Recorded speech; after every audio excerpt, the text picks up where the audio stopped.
How long has Adam been in this water? How is he not already dead from drowning? This, ladies and gentlemen, is a key. You won't know it's a key until much later in the movie when you've already forgotten whatever it was. Why did Adam get placed in water while Lawrence is sitting here dry as a bone? I went to bed in my shithole apartment and woke up in an actual shithole. Nobody would be cracking wise in this situation. What is he, Matthew Broderick? What they do, man. They kidnap you and drug you. Before you know it, you're lying in a bathtub and your kidneys are on eBay. Human organs have always been against eBay's terms of service agreement. I know this tape was protected from the water by the plastic baggie, but how did Jigsaw know the tape wouldn't be smashed between his body and the bottom of the tub? Or on the tile when he fell to the ground? What would happen if Adam and Lawrence never figured out how to get the tape player? I guess they just eventually die of starvation, but how long would Jigsaw have waited to get up from the floor and say, well, this is awkward. It played out much better in my head when I planned it. How did he know they wouldn't throw the tape in the tub on accident? Or somewhere else out of reach? What if Lawrence throws like a girl? Then what? Give me that. Adam is a little too helpful to the guy who's been challenged to kill him. Did he not really care where the tape started back up when he pushed play? Or is this a character rewinds tape and stops it at the perfect moment they were looking for in one try cliche? If you're Adam and you've just heard the message about Lawrence needing to kill you, why would you do this? Danny Glover isn't too old for this in this scene. Door was on a timer. It was unlocked until 3 o'clock. Wait, it's not 3 o'clock right now, though, is it? The newspapers started calling him the Jigsaw Killer. And this kid has never heard of him? Like, ever? Technically speaking, he's not really a murderer. He never killed anyone. No. Yeah, he's a murderer. By law. In like every state and every civilized country. And probably even Idaho. Plus my wife has the car today. Right. The surgeon with this office and this home only has one car. This pen light has no discernible markings. And Lawrence would have to have a criminal record for them to match fingerprints, so how did the detectives figure out that this was his pen light? Is he the only guy in the area that uses a pen light? How did Lawrence even know it was his? Cops do not let recently exonerated suspects eavesdrop on official witness testimony. Geez, a flashback within a flashback and we're only 24 minutes in. Why did this chick get a video from Jigsaw and everyone else got audio tapes? You know what this scene needs? It needs a rapidly edited series of jump cuts shot with an artificially sped up camera rotating around the room to make you understand how completely messed up the situation is. How did she not hear him moaning or see him moving his head in time? And how does she remember him moaning and turning his head so that it's in her flashback and story? Or wait, are they saying she did hear him moan and didn't even flinch? Didn't even glance at him or hesitate or pause for even a second? The evil puppet killer said it was a dead body. Even if you would still stab him knowing that he was alive, doesn't the information itself come as a surprise worthy of a small pause? Most people are so ungrateful to be alive. But not you. Not anymore. Ah, I see. He's just trying to help. He's seen V for Vendetta one too many times and he thinks torturing people actually sets them free. It's only 11:25 here, but then in the same scene, after just a few minutes of dialogue and throwing rocks at the mirror, the time has jumped to 12:05 on the close-up. There's a piece of wood left in the frame of the mirror that's sticking out exactly in line with the camera in this shot. But then when we switch to the camera's view, which has some incredible wide-angle views by the way, there's no piece of wood to be seen, even though it would definitely need to be there if the camera's able to see Dr. Gordon. Every possible angle has been pre-thought out. Except the part about how easily either of the tapes could have busted, or how hard it should have actually been to lasso the f***ing tape recorder. Would you like to see her? Wait, you were telling that story for an hour? Or did you tell it for a few minutes and then sit quietly for an hour and then out of the blue ask, would you like to see her? This article's about a boy who died in an explosion playing with goofy clay. This article's an ACLU story about people being followed by public and private agents. This article's also about the boy who died in the explosion due to goofy clay. Back to the ACLU again. And this is about nuclear missiles or something, and they involved Stanley Kubrick in it. Listen to this. There's never a point in the video when the camera moves like this, or is silent enough to isolate a fire alarm in the distance without other sounds interfering. Who said anything about a warrant? Who said anything about a warrant cliche? In 20 seconds, the life of this man will be ended. Actually, an entire 60 seconds go by before Singh shoots the drills, which means the puzzle-making mastermind-killing genius can't estimate time for Does Jigsaw have a constantly running fog machine in this hallway? Hey, neat trap. Why is this the only place in the building that has something like that rigged? I understand he probably had a vest on or something. Maybe he's supernatural, I don't know, but shouldn't the gunshot that dropped him to the ground at least have torn some holes in his robe? This was meant to receive calls, not make them. Yeah, but telephone law requires all phones be able to dial 911 regardless of their limitations. The super smart serial killer has every angle covered, except for decent audio. And for that matter, how does Lawrence just assume that the killer's microphone won't pick up whispering?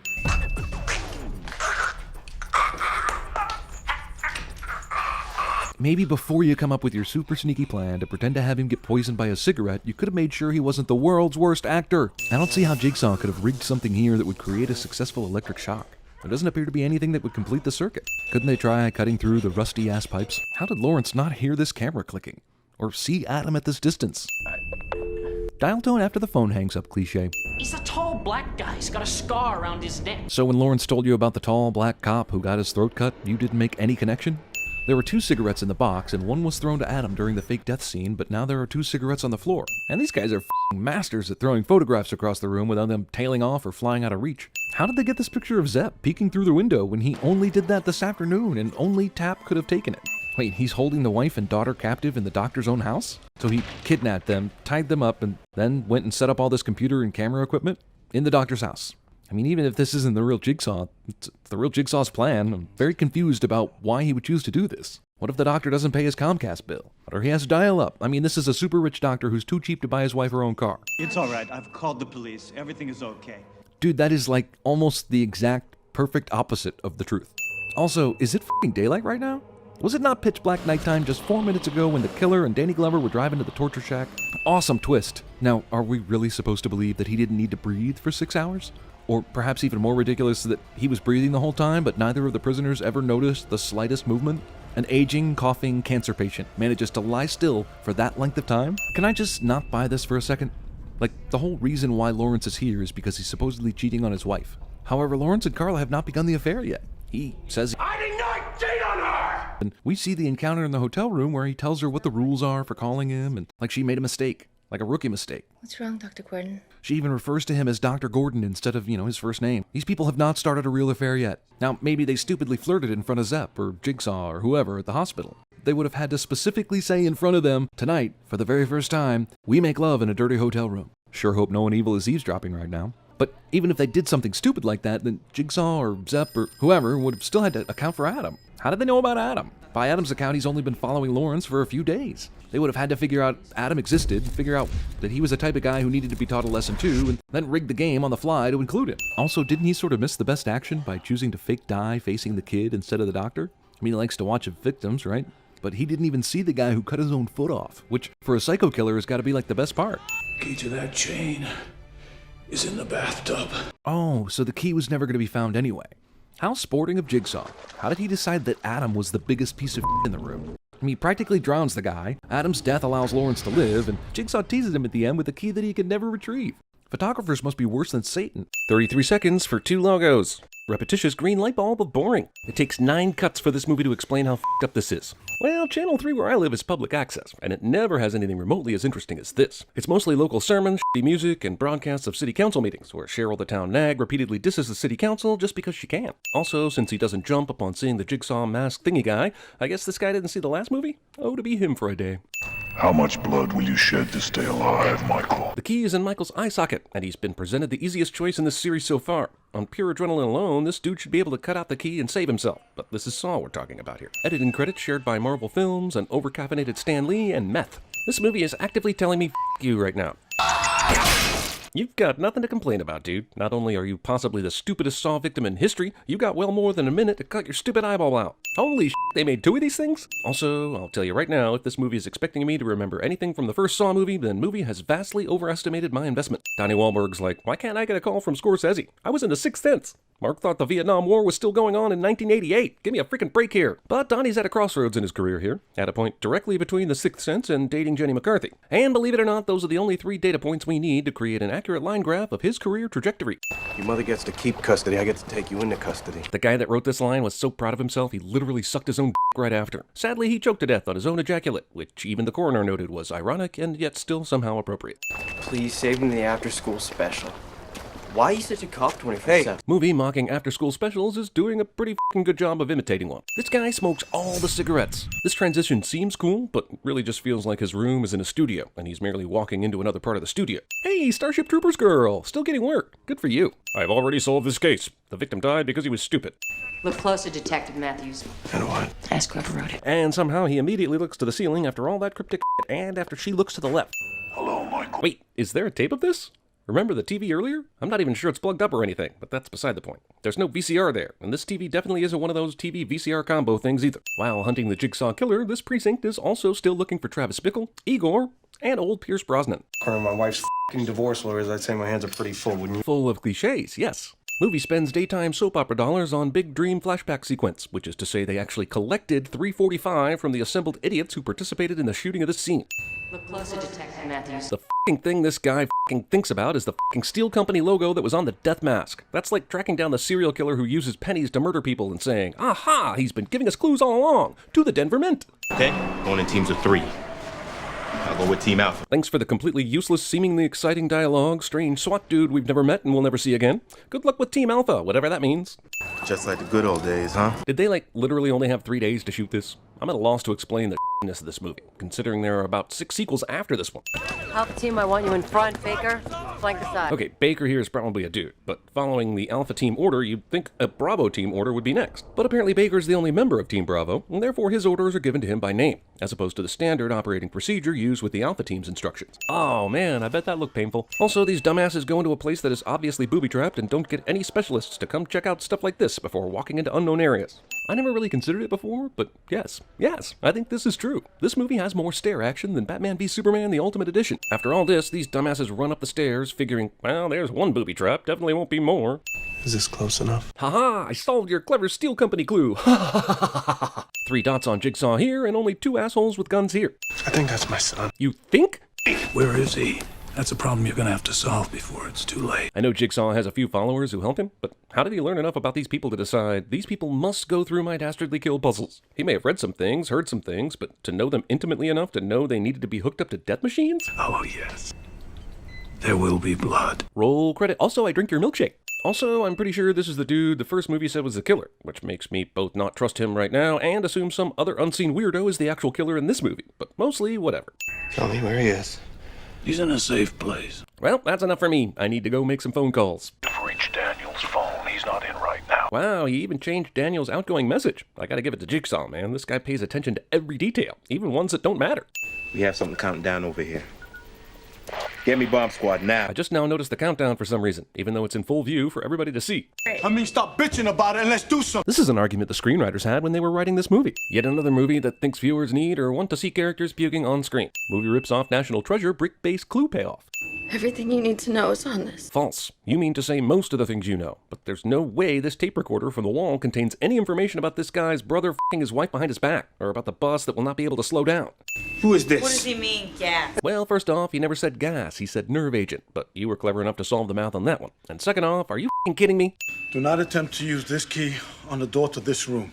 This man. Yeah, this. That's a good idea. These characters are immediately unlikable and dangerously stupid, and maybe that's the point, but it doesn't make for an enjoyable movie experience when your eyes are constantly rolling. Wait a minute, was that the trap for this door if you use the key? This required one dumbass to turn the key, and another dumbass to look in the peephole for it to work, unless Jigsaw was expecting the guy who turned the key to also be looking in the peephole, which is also not likely. The man just got his head blown off! He's testing.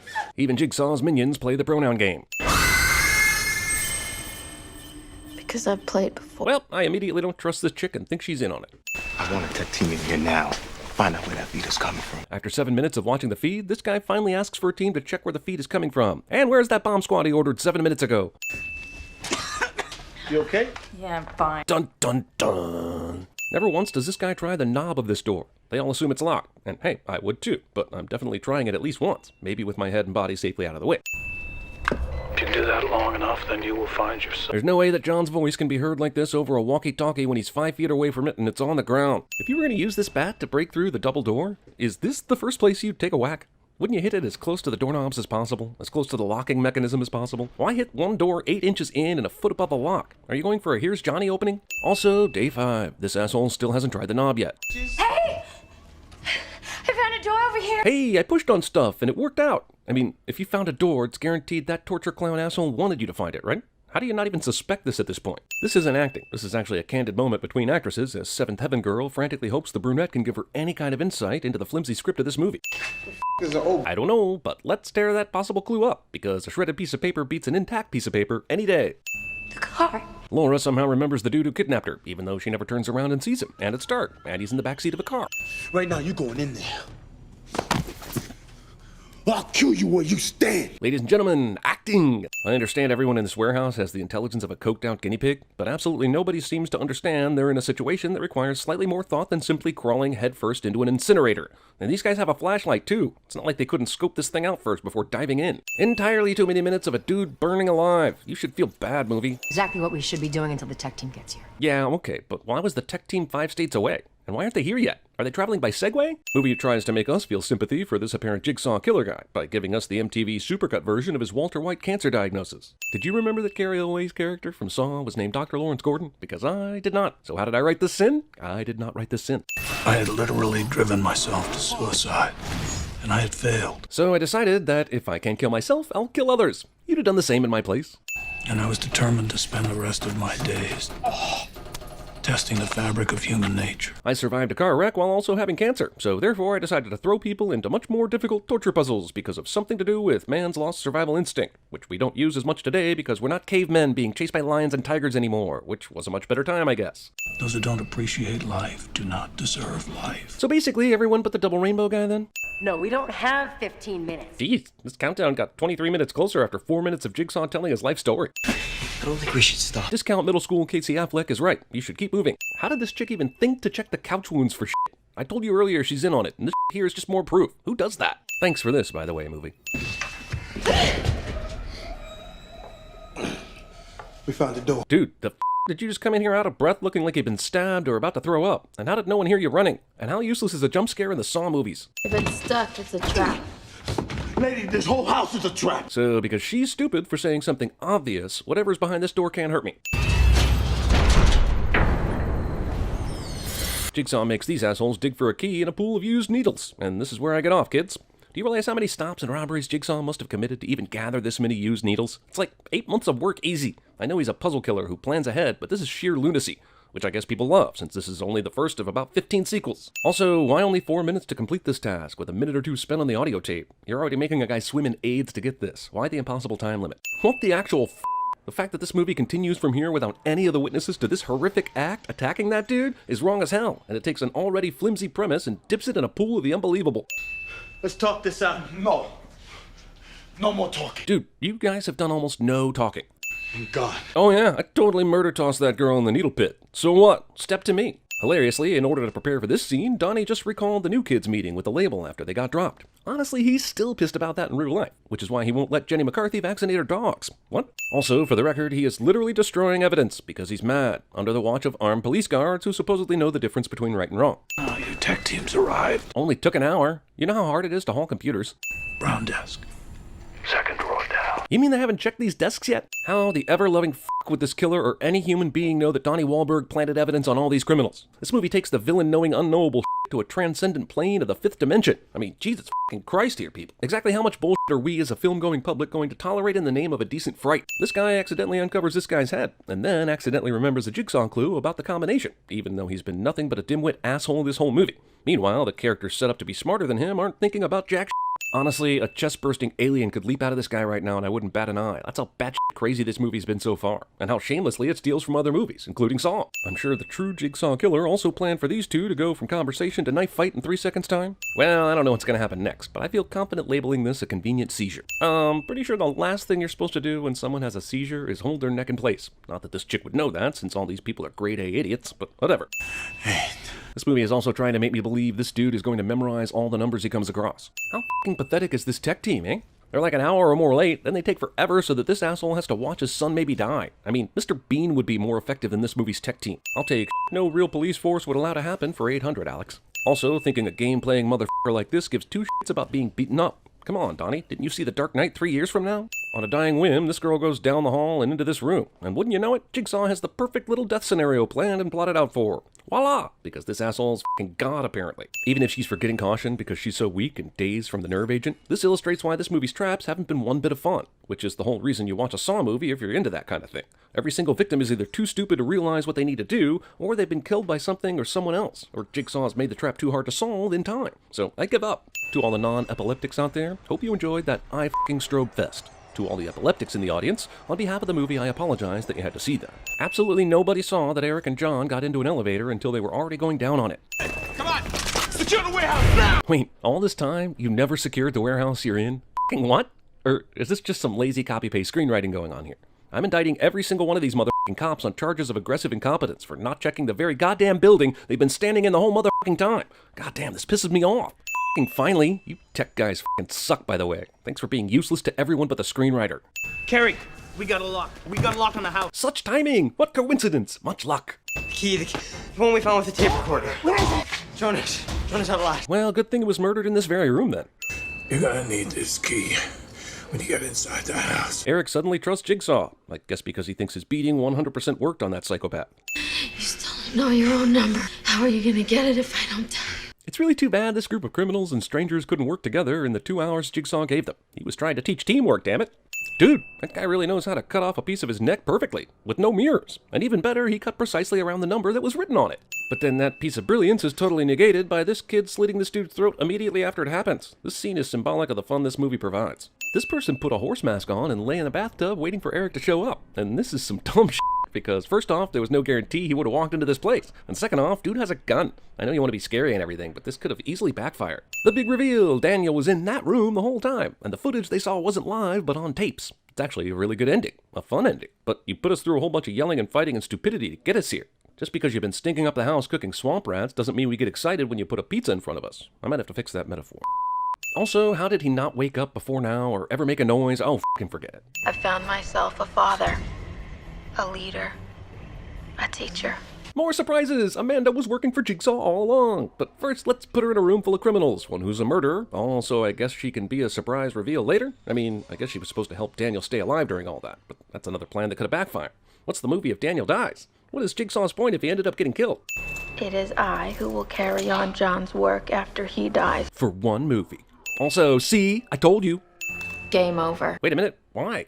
Isn't the SWAT team running around in this building right now? Isn't the van with Jigsaw in the passenger seat still parked outside somewhere? They're just never gonna find this place. I am befuddled. Movie starts off with some profane Donnie Wahlberg ADR. This doesn't feel like this one's for the children, and definitely isn't the right stuff, baby. I sure am glad Saw 3 put Donnie Wahlberg in a situation where he can't see shit, and we can't see shit, while the movie quietly tells us to go f*** ourselves in the first 5 minutes. So we've started off with over 3 minutes of an uninteresting continuation from the last scene in Saw 2. And essentially Eric is going to do the exact same damn thing Dr. Gordon did in the first f***ing movie. I would almost prefer the previously on Friday the 13th bullshit over this. I'm not sure how that dirty sock is going to help with the pain. And furthermore, if you don't die from blood loss, you might die from whatever dirty bathroom floor disease you just ingested.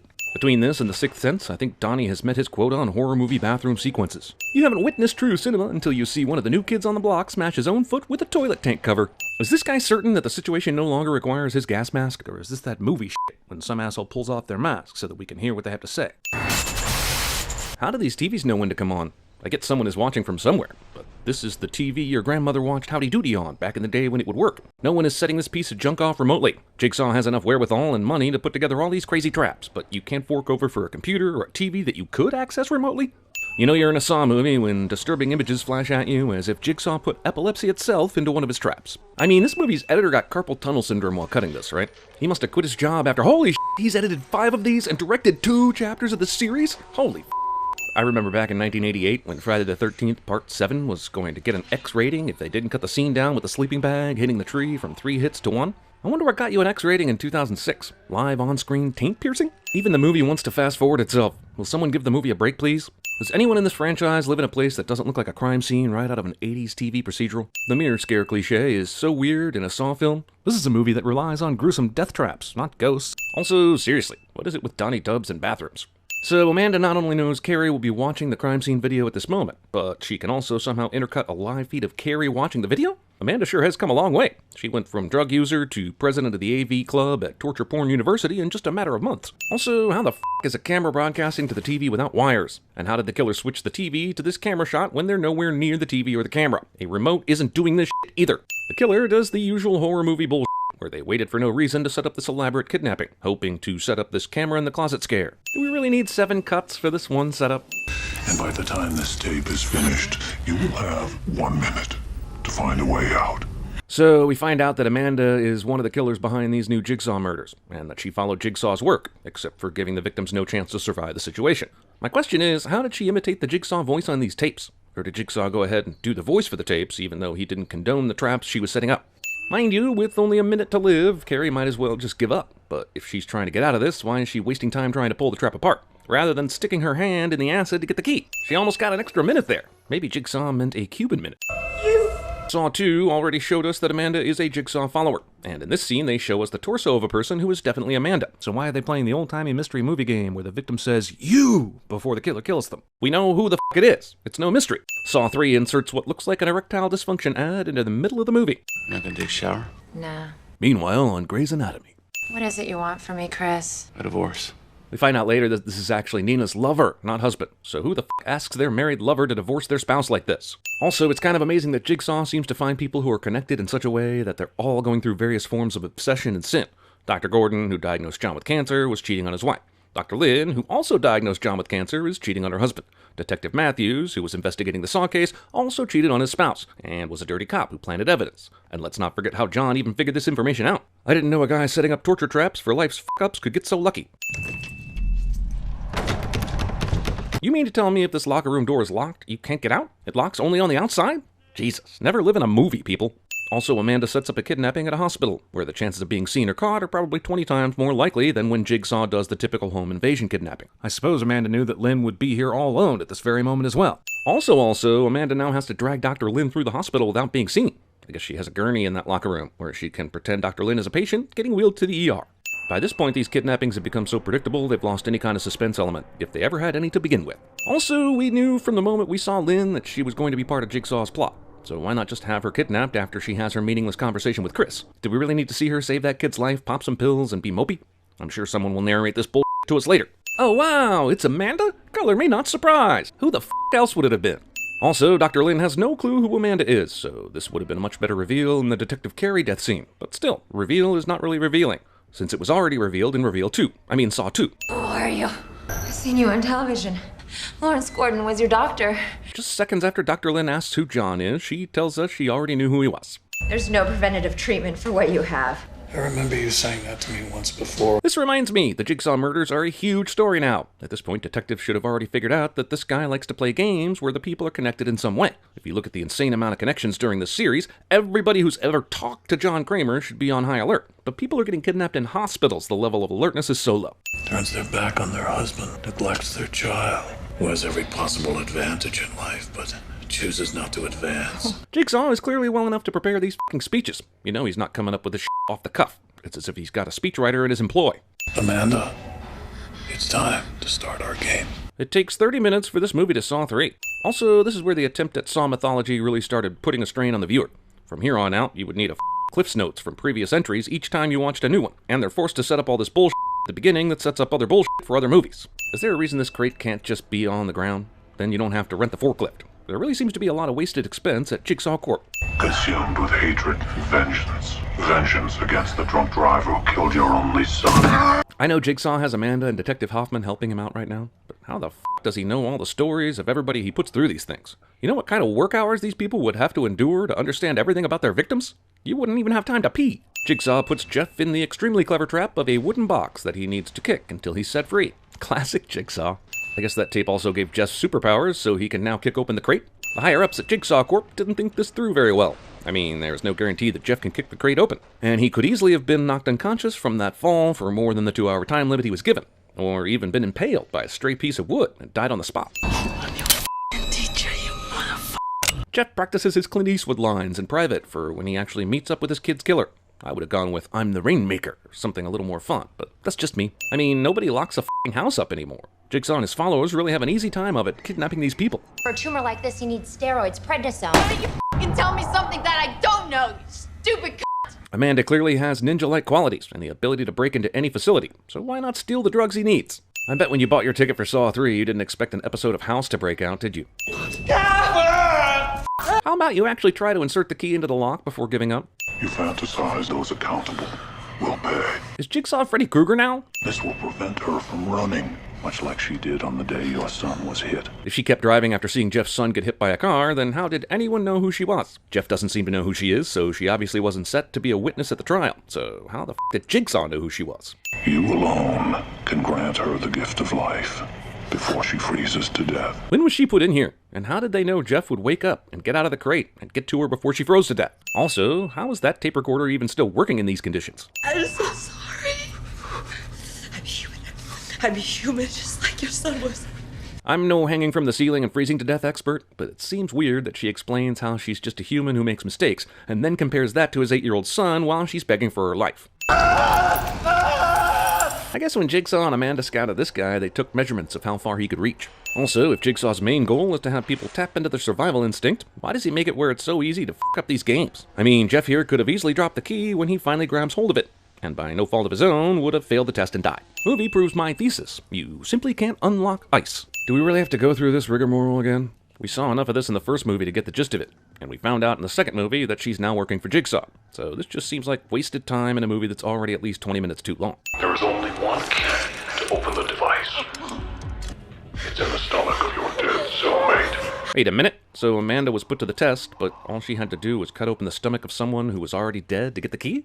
While I admit this is still not easy, she didn't have to do anything that put her through any real pain to escape. Amanda, do not be afraid. I mean, was the trial easy just so that he could recruit her? Seems like Jigsaw would have given her a real trial if she was supposed to be his protege. Also, I don't really understand why she decided to be pro-Jigsaw after this. The trial was bogus, and what made Jigsaw so sure she'd want to be a part of this? Also, considering the reason Jigsaw is putting Amanda to the test, it seems like having a scene where he tells Amanda specifically to make these traps escapable and why would be important, plus giving us the reasons for Amanda's failures. But the movie seems more interested in the nostalgia of the original Saw than showing us where Amanda went wrong. Jeff appears to have washed up a bit and put some gel in his hair since the last time we saw him. Jigsaw's just being a dick at this point. It is clear that all the cops needed to do to catch Jigsaw was tell every Radio Shack in the area to flag anyone buying 25 mini cassette recorders to immediately contact the cops. You don't remember me. Look, I'm going to spout something that's very argumentative here, which I'm sure many of you are used to by now. But after the first death, it's kind of hard to believe Jeff gives a shit about his revenge right now. People get more for parking tickets. People get more than 6 months in jail for unpaid parking tickets? Is Saw set in the Orwellian universe? Another trial that's kind of bullshit, really. All Jeff had to do was incinerate his son's toys to get a key, then wade through some pig guts to save the judge. He didn't really pay any price there. Sure, it must have been tough saying goodbye to all those mementos, but there's not really a choice here. Nearly 4 minutes of sickening brain surgery. John, how you doing? Never better. I would be doing better if this scene would ever fucking end. In fact, let's just add 20 cents for this All right, John. I'm gonna remove the skull. Didn't we already go through this an hour ago? Which seems like how long ago this scene started. Oh no, the brain surgery tapped into his cerebral flashback. So Amanda kidnapped Adam in the first movie? Does it matter? Do we care? Also, is Jeff just standing around this whole time? He only has 2 hours. Doesn't seem fair if they're making him wait while Amanda deals with her personal hang-ups. Put his left leg in the shackle. Why do I get the feeling this whole scene is only here to shut people up about how Jigsaw couldn't have done this by himself, and to tie up all the questions people had about that first movie? Also, I get the sense that the movie has all these scenes with brain surgery and going back to the first movie because it realizes what a bare-bones premise Saw 3 actually is. Without all that, this movie must be 30 minutes on paper, but with all the other stuff they managed to make it nearly 2 hours. Also, while this is great and all, do we really need to see all the minutiae surrounding the first movie's setup? Cool, she dragged the bodies around, he drew an X on the wall, awesome, and showing the actual setup of this scene from the first film takes away all the mystery, and makes it seem even more preposterous. Good thing the drugs they gave him kept him knocked out for the right amount of time. What would have happened exactly if Dr. Gordon had woken up at this moment? Would they have Obi-Wan'd him? These are not the Jigsaw and Amanda you're looking for. Also, not to belabor the point, but what the f*** is Jeff doing right now? Can we at least get a shot of him sitting in a chair, reading an old issue of People or something? Both Jeff and the judge seem awfully clean for just being covered in pig guts. Maybe they were taking showers for the last 20 minutes, because, I mean, it's not like there's any real time crunch or anything. That day he made a terrible mistake. So Timothy was a drunk driver, but this wasn't a hit and run. So why did the judge need a witness in this case to give him more time in prison? Why, yes, Your Honor, the defendant looked drunk, but the breathalyzer results probably told you that. The question you'll have to ask yourself is this. Are you willing? Have mercy! To take a bullet for the man who killed your son? I'm having trouble figuring out John's motives here. For the first 2 victims, Jeff merely needed to grab a key and make a decision to save a person's life. But now, for the actual drunk driver who killed his son, he has to take a bullet? That's a dick move, even for John. Also, there appears to be absolutely no consequence to letting any of these people die. There is a route through this game where Jeff lets everyone die, gets his wife back, doesn't kill Jigsaw, and learns where his daughter is to save her, however unlikely. In fact, I kept thinking that Jeff was going to be led into a room where he needed a surviving victim to advance. Sure, the way this is set up leads to a pretty nifty whammy at the end, but I think Jeff's trial is way more emotionally complicated than anything Jigsaw has ever come up with to teach a lesson. He let actual criminals off the hook easier than he does Jeff. You've got to help him, Jeff! Because, I mean, I'm not gonna f***ing take a bullet for this guy, but you totally should. It'll be good for your healing process and shit. Jeff has no concept of time, or just doesn't give a shit. But not only is he letting this guy get closer to death while he figures out what he wants to do, he also only has 2 hours to get out of this hellhole. Jeff! Just standing there, you're an accomplice to murder! Actually, I don't think that's true. You can't force anyone to take a bullet to save someone. You might be a cowardly dick, but you're probably not going to jail, especially when you factor in the kidnapping and stressful situations he was put into. Just take your time, Jeff. There aren't any leg bones snapping behind you or anything. Got the key. Oh, come on. What are the odds? One flaw in Jigsaw's plan, if he wanted any of these people to live, was that he picked a person who has zero clue how to use a key properly. Amanda, even with that gun, it is Lynn who holds your life in her hand. Amanda's test is whether or not she can save a life, because her Jigsaw-inspired traps were inescapable. But it's pretty laughable that he knew Amanda would grow jealous of Dr. Lynn and would go as far as shooting her over it. If Amanda sets inescapable traps, why was it so easy for Eric to escape this?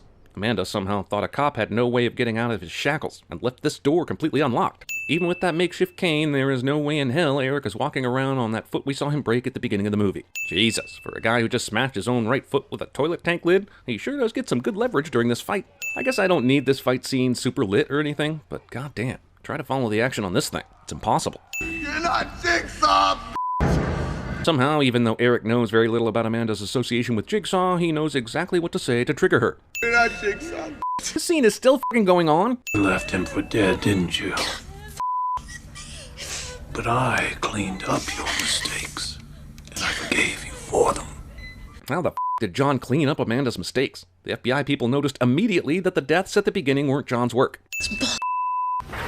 Nobody changes. It's all a lie. Given the roughly, 98% death rate of all the Jigsaw traps through these 3 movies, and the other 2% become Jigsaw disciples, what the f*** is Amanda basing this belief on? Jeff has finally discovered the mystery of keys. Jigsaw's master plan benefits from insanely good timing, as Amanda shoots Lynn just before Jeff can stop it. And not only that, she shoots Lynn in such a way that she's incapable of telling Jeff not to kill John. You didn't know that Lynn and Jeff were husband and wife. How the f*** did he keep that from her? And Jeff and Lynn Denlin have the same last names. You mean to tell me that he said, go to this address and kidnap Jeff, but don't look at any family photos around the house and don't do any research? Surely with the kind of job she has, where she has to kidnap people and be at certain places at certain times, she would have discovered their marriage somehow just through the surveillance that is required of such tasks. Oh good, now you've killed off the main villain of your franchise and still have several movies left to go. I'm sure that'll pay off. Saw 3, Rocky 4.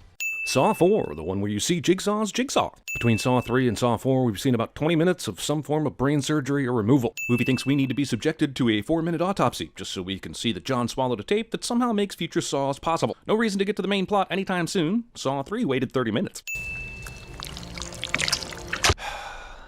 In the last movie, Hoffman was listed in the credits as a forensics officer. And now he's a lieutenant in what? A matter of a day or two? Come the f*** on with this He couldn't just do something simpler like post-dating an envelope and sending the tape to the police precinct?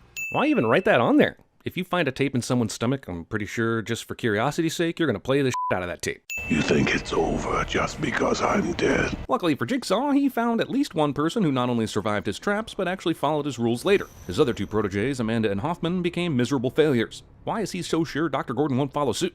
Discount Deadpool in X-Men Origins Wolverine Elijah Wood. It's people screaming and bleeding from multiple orifices, so it must be Saw. Also, this random scene gives us a character we won't see again for another hour and will have totally forgotten about by the time we do see him. No wonder no one can tell the Saw sequels apart. You have to wait almost 10 minutes for a title screen to know which one you're watching.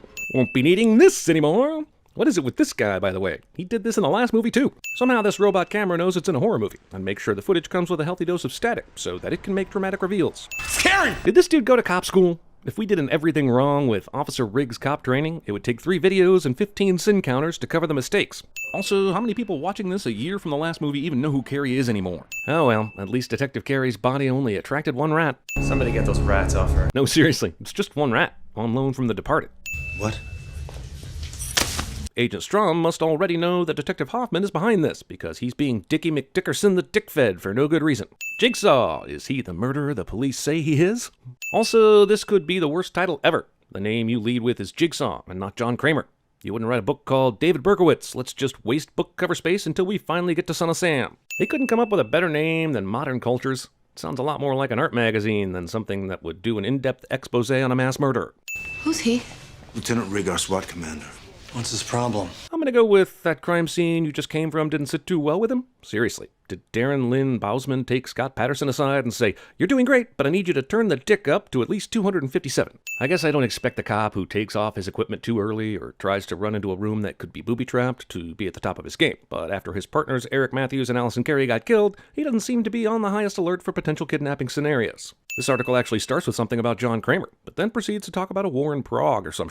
Hey man, are you even going to be the least bit scared about something coming to kidnap you? If you know anything about the killings, you should have set up a barricade, alarms, and those traps from the Collector all around your apartment by now. In an unconventional crossover, the Riddler has now joined Jigsaw's quest to... What exactly is Jigsaw doing again? Despite seeing Jigsaw and his crew pull off impossible remote TV power-ups in the past, this one required a cord attached to a doorknob to do the trick. And yes, if it powered on out of nowhere, we would have seen that too.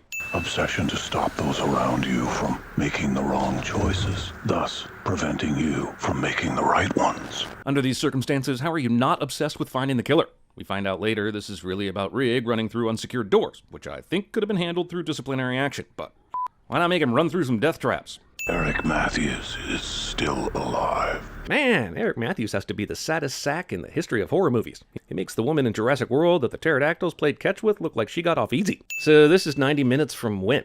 How is it even remotely possible that Jigsaw knows Rigg will wake up exactly 90 minutes before the ice melts under Matthews? And yes, I realize this isn't the Jigsaw. However, the franchise f***s around with time and killers' identities so many times I'm just sticking with Jigsaw.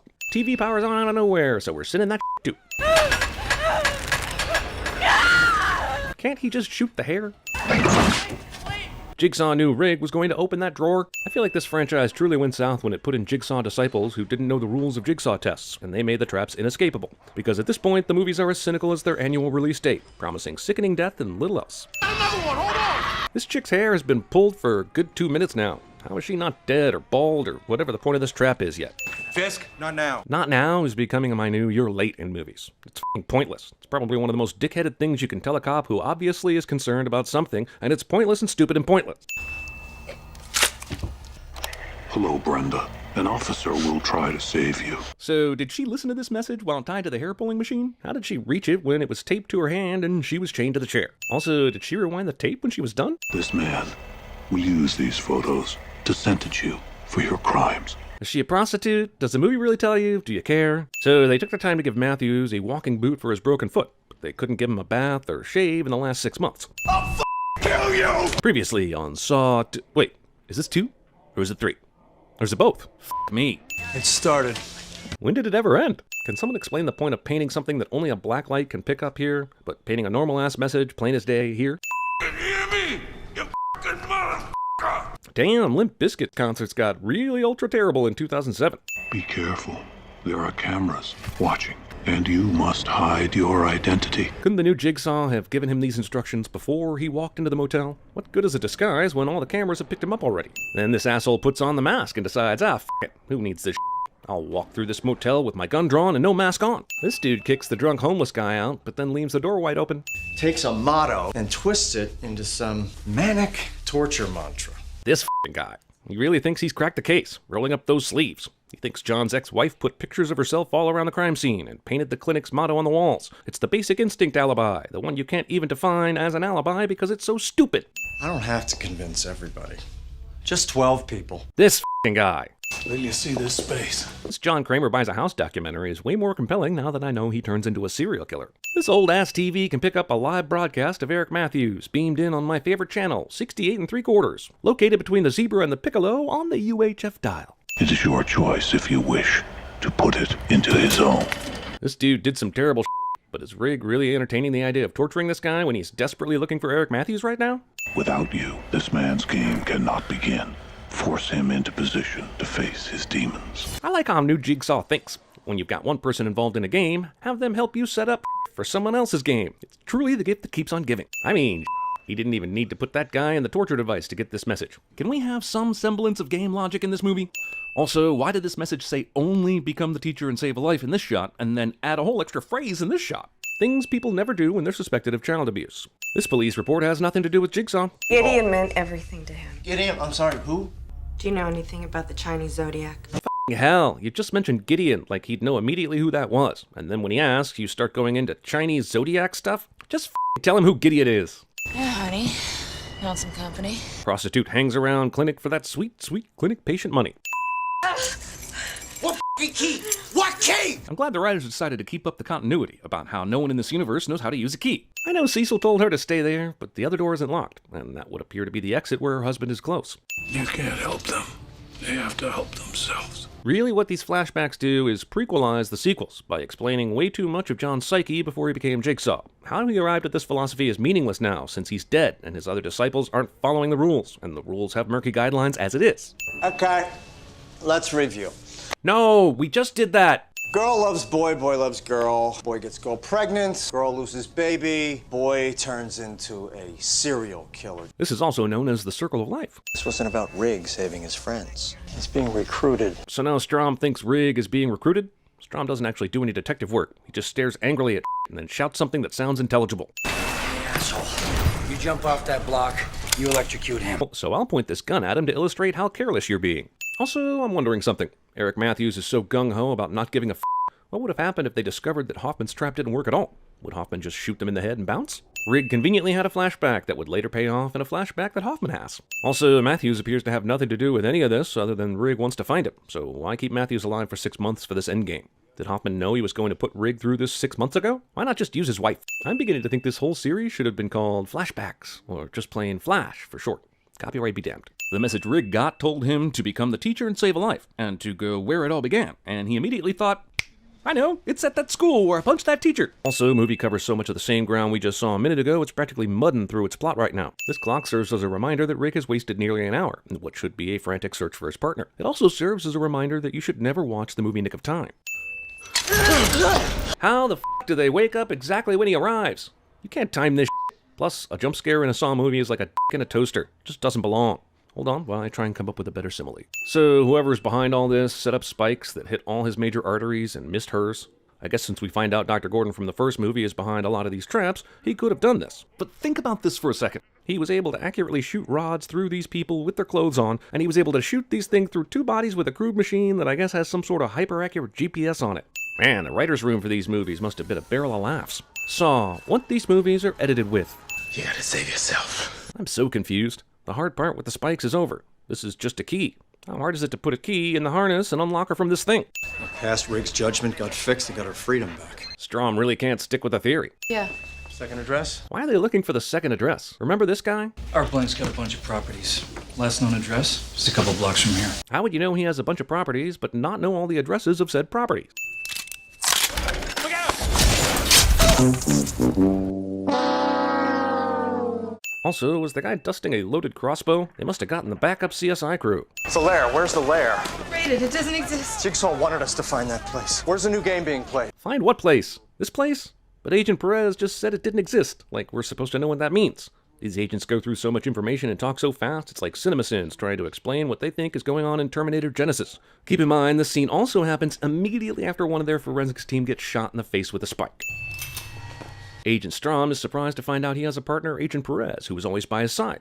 Hello, Agent Perez. Lucky for Team Jigsaw, the correct FBI agent found the tape, when it could have been any number of officers at the crime scene or some random homeless person looking for a place to crash. This throw shit around the office scene is brought to you by weird subliminal cuts of Agent Perez, as if we needed to know what Strom was angry about. Guys, I want to give you some happy news. Wedding back on, and major discovery in Bay. That damn layer asks questions, gives few answers though. I'm just gonna take down a bunch of random pictures and I'm sure that will help me solve the case. What's with the doll? What's with the tricycle? Who were John's business associates before he went insane? If there really are hundreds of hours of interview footage with her, I'm guessing all of these questions have been asked and answered. And he is your f***ing lawyer! During this flash sequence, are we supposed to believe Agent Strom actually pulled a gun on Jill? Or is this just him imagining it? I like how these movies keep showing Dr. Lawrence Gordon's name and never show you Carrie Always, because apparently they can't pay him to remind you who the f*** Dr. Lawrence Gordon is. I want to play a game. Much like Kanye West, John likes to listen to his own greatest hits while at home. So did Cecil not go to jail? He stole a bunch of drugs and killed a woman's unborn child. I wouldn't think that was his first offense either. John's first victim was Cecil, the guy responsible for his wife losing the baby. It is vitally important to tell you that he was walking around a street festival that day, and to show you all the costumes and fireworks. I don't really know why either, I'm just a journalist. I'll give the writers credit. They are doing their best at including Jigsaw in a movie when he is now dead. But this is all the same flashback crap that was the least interesting aspect of the last 2 movies. As a drug addict and a thief, you've preyed on the kindness of others. So wait, was John just memorizing this speech that he was playing back on the tape recorder a minute ago? As a drug user and a hustler, you've played roulette with other people's lives. Actually, no, he didn't do a very good job memorizing that, did he? Or was this for someone else, and he decided to do the live show for Cecil? Press hard enough, and you'll release the arm or leg restraints. Or you can sit idly and bleed out. But couldn't he still bleed out, even if he gets out of the trap? He would then be bleeding from his face as well. 4 walls build a home. He has looked at this damn article I don't know how many times, and he is just now noticing the big-ass bold letters that say 4 walls build a home. F*** you, movie. Where is it? Where is it? Where is it? Where is it? I guess this guy wasn't super unlikable enough already, so they added this scene. I don't have 2 minutes. Why wait 2 minutes for backup when you can go in by yourself to what's probably a well-executed jigsaw trap? This just seems like overkill. Why did Art have to go through one test only to be thrust into yet another test? One that completely relies on some asshole not walking through the door. Man, I just watched Saw 3 and I can't even remember who this is. Also, Saw 3 is happening at the same time as Saw 4 with perfect in-sync timing somehow. Just think if Agent Strom figures out the 4 walls build a home clue sooner. Both movies get derailed. Here it comes. Who the f*** is it? Can Art not at least answer Matthew's question? What's it gonna hurt? This guy's about to have his head squashed by 2 huge blocks of ice that somehow haven't melted yet. He couldn't have run up to the door and told Rigg to hold on for 10 seconds? Art is useless. Well, at least Eric doesn't have to watch any more Saw movies. Where is my daughter? So the prediction that Strom would kill an innocent man happens right here. But Jeff did point a gun at him, and he did slash Jigsaw's throat, so I don't know if we're splitting hairs here, but he's not terribly innocent. Also, I thought at the end of Saw 3, John played a tape explaining to Jeff that he had to play a game to save his daughter. But I guess this movie forgot that, and Jeff just demands answers from any asshole who runs into a room. Why did you open that door? I'm pretty sure Hoffman planned all this since he was trying to teach Rigg a lesson about running through doors like this. But the problem here is, after 90 minutes, Blank was going to be able to release Matthews and himself from the trap regardless of whether Rigg came through the door or not. What lesson does Rigg learn if he still busts down the door, but the 90 minutes were up and nobody dies? Jigsaw's death. I would have probably said something like, I need to get this tape recorder so Rigg doesn't shoot me. Art. Hello, Officer Rigg. If you are hearing this. Good thing Art was able to take the time to press play while his brains were shooting out of his head. Seriously, how did no one suspect Hoffman this entire time? Just look at him for Christ's sake. We call this look the Costas Mandalore. We're here to find the person helping Jigsaw and Amanda Young. By the way, with this movie and Saw 3 happening at the same time, how does the FBI know anything about Amanda Young being in on this? At the end of Saw 2, I don't believe there was anything tying her to Jigsaw, even if the cops were studying the tapes. Even her recording to Eric hasn't been found. Man, this plan worked out to perfection for Detective Hoffman. Remember, the only reason why Agent Strom is here right now is because he had a last-minute revelation about the Gideon meatpacking plant. Great timing also on the he's gonna kill an innocent man thing, because that doesn't happen if Strom doesn't get a last second out of his ass lead. See, I think the giveaway in these films is that anyone who knows how to properly use a key is a killer. You think it's over just because I am dead? Damn you, Wesley! What went wrong? Was it the ROUS's? Also, where did the guys doing the autopsy go? You would think Hoffman would be smart enough to listen to this tape somewhere else. It's not over. The games have just begun. If the 27 games that were just going on at the same time weren't enough for you. I'm sure Mr. Hackle is a lovely man. I mean, he went on to direct John Travolta's Electrical Linemen Are Important 2 opus 7 years later. But I do have to point out, a director of a Saw movie having hack in their name cannot go unnoticed. I'm not that strong. In 30 seconds, the pendulum will drop far enough to touch your body. Discount Jigsaw has a different synonym for slice than I do. Was it necessary to pull the hour and minute hands off this clock? Is that some sort of symbolism? The clock has no hands, and at the end of this game, this guy will also not have any hands? Kind of on the nose movie, but okay. You must insert your hands and push the buttons to start the devices before you. Your bones will be crushed to dust. Fun. I remember when there were actual puzzles and strategy involved to get out of Jigsaw's traps. I mean, it was really only for the first movie, but still, that was fun. This really isn't. This is torture. No pun intended, but you're really cutting this close, Seth. Okay. Pun 100% intended. Is it what I was supposed to do? You sure did, and that fact is germane to the plot. But let's face it, nobody's ever really been good about getting out of these traps. In the end, you're servicing the gore more than the plot. At the end of Saw 3, Jeff indeed picked up a gun, which he used to kill Amanda Young. Then he tried to kill John, but there weren't any bullets left. Then John put Jeff through one final game, which he failed when he used a table saw to kill John, which set off a trigger to kill Jeff's wife. So there was no reason for him to pick up the gun after this, other than to look like a threat and get shot immediately. 32 seconds of previously on Saw 4. Cell phone has no signal in a horror film cliché. Also, this phone has way too many bars to not have a signal. Also, flip phones. Seriously, I would watch a flashback of John Kramer going to Radio Shack and buying 350 mini cassette recorders and tapes and hearing the cashier say, "Man, you must really not trust your wife." Then we'd see that cashier was one of the victims we watched in the flashbacks of the first Saw.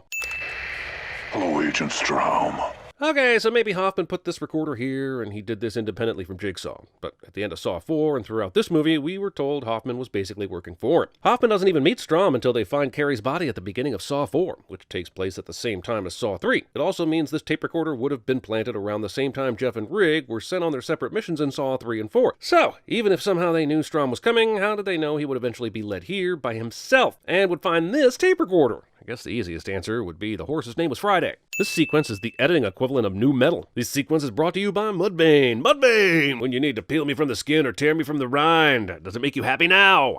This works, which, to be fair, I guess it would, but god damn it, this is a miserable 11 minutes to open a film on. What the hell, man? What happened? Where's Rigg? Tried to help. He didn't make it. I mean, sure, Rigg was injured at the end of the last movie, but he wasn't dead. Hoffman just left him in a room. He could have bled out in the time it took the cops to get here, but I'm trying to figure out why Hoffman didn't just go ahead and kill him, instead of leaving it up to chance. Rigg knew Hoffman was a Jigsaw Jr., so what if he'd used some Boy Scout tactic like Strahm and survived? This movie would be over. God damn it, why didn't Rigg survive? First paragraph of this article is about John Kramer, but the rest of the article is about hosting pilgrims in people's homes? This is f***ing ridiculous. I know he's John's lawyer, but John is a f***ing notorious serial killer who left a mysterious box, contents unknown. This guy would have cops at his office first thing, and surely wouldn't put Jill in this kind of potential danger. Also, do you want to know what's in the box? Well, you'll have to stick around for Saw 6. Worthless scene is worthless. Might as well have shown that weird Thor scene in Age of Ultron. The officers who gave their lives are being honored here today. Are they really just now honoring Singh and Tap? I know the timelines in these movies can be f***ing impossible to decipher, but Singh died before Carrie Elways was ever handcuffed to a pipe in that disgusting bathroom in the first film. So it's probably been at least a year, if not more. And I don't even think Tap was on the force anymore when he was trying to stop Ben from Lost from killing Trisha from Con Air. But today I'd like to offer a special honor to the detective who's been on this case right from the beginning. You didn't see him in Saw 1 or Saw 2, but trust me, he was there. This article is never about the Jigsaw killer. The first paragraph talks about a robbery, and then the rest is some political shit in Toronto. Nobody gives a shit about Toronto! My question is, why would Peter's cell phone be in an evidence locker? Sure, he was abducted at the beginning of the movie, and the police might want to dust it for prints, but why would it be inside the permanent evidence box? What's crazy is that this phone becomes an important part of Hoffman's plan, which I will have additional questions about when we get to it. I'm truly sorry about Agent Perez. I'm sorry for anyone that has to stay at this hospital for any length of time. They just leave bloodied pillowcases and sheets out for way too long. Torture diorama. Also, how much time do these assholes have to make their traps? They create dioramas, buy materials, engineer complex death games, scout victim talent, make recordings that are just misleading enough to make them do the wrong thing nearly every time. At least with Jigsaw, you could see him spending his entire waking life doing this shit. Agent Hoffman, a.k.a. the new Jigsaw, a.k.a. the Mandalorian, he's a detective. I mean, why does the diorama have to be up to date? I thought this was just a model for you to follow when you created your traps. Kind of like what a storyboard artist does. Maybe this is to show he's a perfectionist? Okay, sin for perfectionists. Movie takes 22 minutes and 3 seconds to properly Saw 5. Hey, don't move. What did you do to me? You see someone who's trapped just like you are, and the first question you have for that person is, what did you do to me? No, it's not Jigsaw. He's dead. Haven't you watched TV lately? Lady, I've seen the 4 previous Saw movies recently, and I never have a f***ing clue what's going on in one of these. So what makes you such an expert hot chick from Dexter? Somebody has to die. No, it says, don't listen to your instincts. And even if the creepy puppet doll didn't say that, why would anyone's instinct be somebody has to die? Pretty simple, right? One person gets the key, unlocks themselves, and then unlocks everyone else. These people in this movie are dumb. Maybe it's testing our endurance. We've got to move, babe. The clock is still sitting on 15 minutes in this shot, but it clearly started earlier. I'll be in your plan. I know this is probably the point, but Saw started to go down a terrible road when it put almost strictly selfish people in these games. In the first movie, the protagonists thought out their problems. Almost every one of them since has featured people who don't want to do that, and it makes the games much less fun to watch. I know you want to kill people, it's a horror movie after all, but you could give them some time to think these things through and make it more fun for the viewer. Unless you want to be shredded when those nail bombs go off, I suggest we move on. Yes, that's true, but you have over 12 minutes to worry about that. It's not, like, urgent. What are you doing? Being smart. Why I'm collecting these keys, so right before the climax I can discover that we were all supposed to be working together this whole time, even though that was made painfully obvious in the video recording. I don't often wish death on movie characters, but Saw 5 has proven that much like Rocky Balboa at the end of Rocky 4, I can change. Also, she will proceed not to do anything smart the rest of this movie. This first puzzle was a great chance to give someone a chance to take the lead, but in the end, nobody does anything close to smart. I needed to discuss something with Agent Strom, but I can't seem to track him down. Could you give me a call? It would be greatly appreciated. But I won't give you my number. You might be able to find my contact info in one of the many articles written about how I saved that little girl. Or, the article where I'm mourning my sister. Anyway, thanks, bye.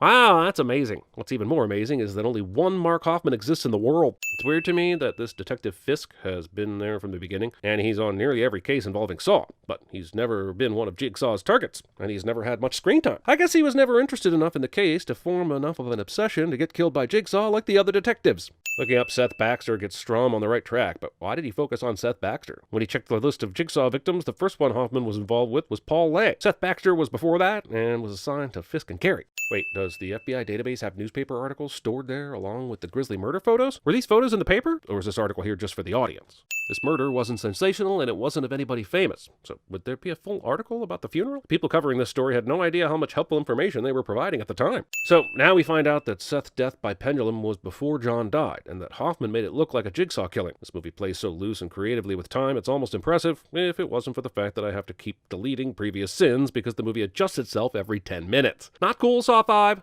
Not cool. Also, even if I'm willing to buy that Hoffman could pull off a Jigsaw copycat murder all by himself, which I'm not, I will never understand how he got Jigsaw's voice for the tape he played. This is the guy that murdered your sister? Okay, cool, so no conflict of interest that I can see. Anyway, welcome to the Jigsaw murder case. You'll be assigned to all of them from now on for some reason. He was sentenced to 25 years. Got it reduced to 5 on a technicality. I would love to know what this technicality is that reduces a murder sentence from 25 years to 5. There honestly could be one, I guess, but it would be nice to know what that technicality was so that I could understand Detective Hoffman's motivations better. Super weird that Strom would have a memory of Hoffman's. And yeah, I'm sure that's not what the movie meant, but it's how it's portrayed through the editing, so my hands are tied. You killed him. Made it look like a jigsaw trap.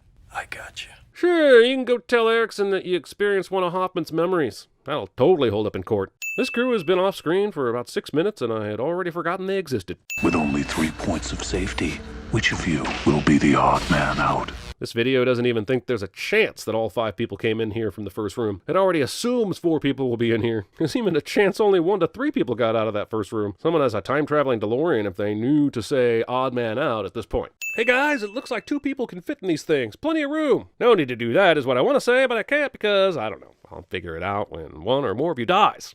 Wait! Movie kills both the most annoying and the most interesting character in this group. Feels like that should even itself out, right? Well, it doesn't. When did you first meet Jigsaw? I'm not a huge fan of the Jigsaw traps, but I'm also not a huge fan of Law & Order Saw VU, also known as Saw & Order. This guy hears some shouts that may or may not be a crime in progress, all to find out it's just somebody's unruly dog. It's the most unnecessary time-wasting bullshit this movie does, besides the scene where Jigsaw's wife meets with a lawyer.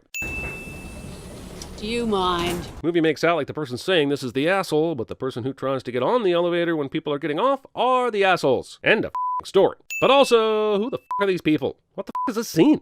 Going up? Yes, thank you. Yeah, I was on the 5th floor and wanted to go up, but like an asshole, I got on an elevator that was clearly going down. Man, is my face red. Also, it seemed super ballsy at first that they killed off John at the end of Saw 3, but seeing how the writers have to bend over backwards to get Tobin Bell scenes in the other installments, it's borderline irritating at this point. By the time he walks out of the shadows in 2017's Jigsaw, I'm pretty sure there was a collective F you heard by every remaining Saw head. And I'm also pretty sure that Tobin Bell realized at that moment he had finally appeared in a scene more embarrassing than when he walked in on Holly Hunter about to give Gary Busey a blowjob in the firm. What floor are you going to? Why did John wait until Hoffman asked a question to go in for the attack?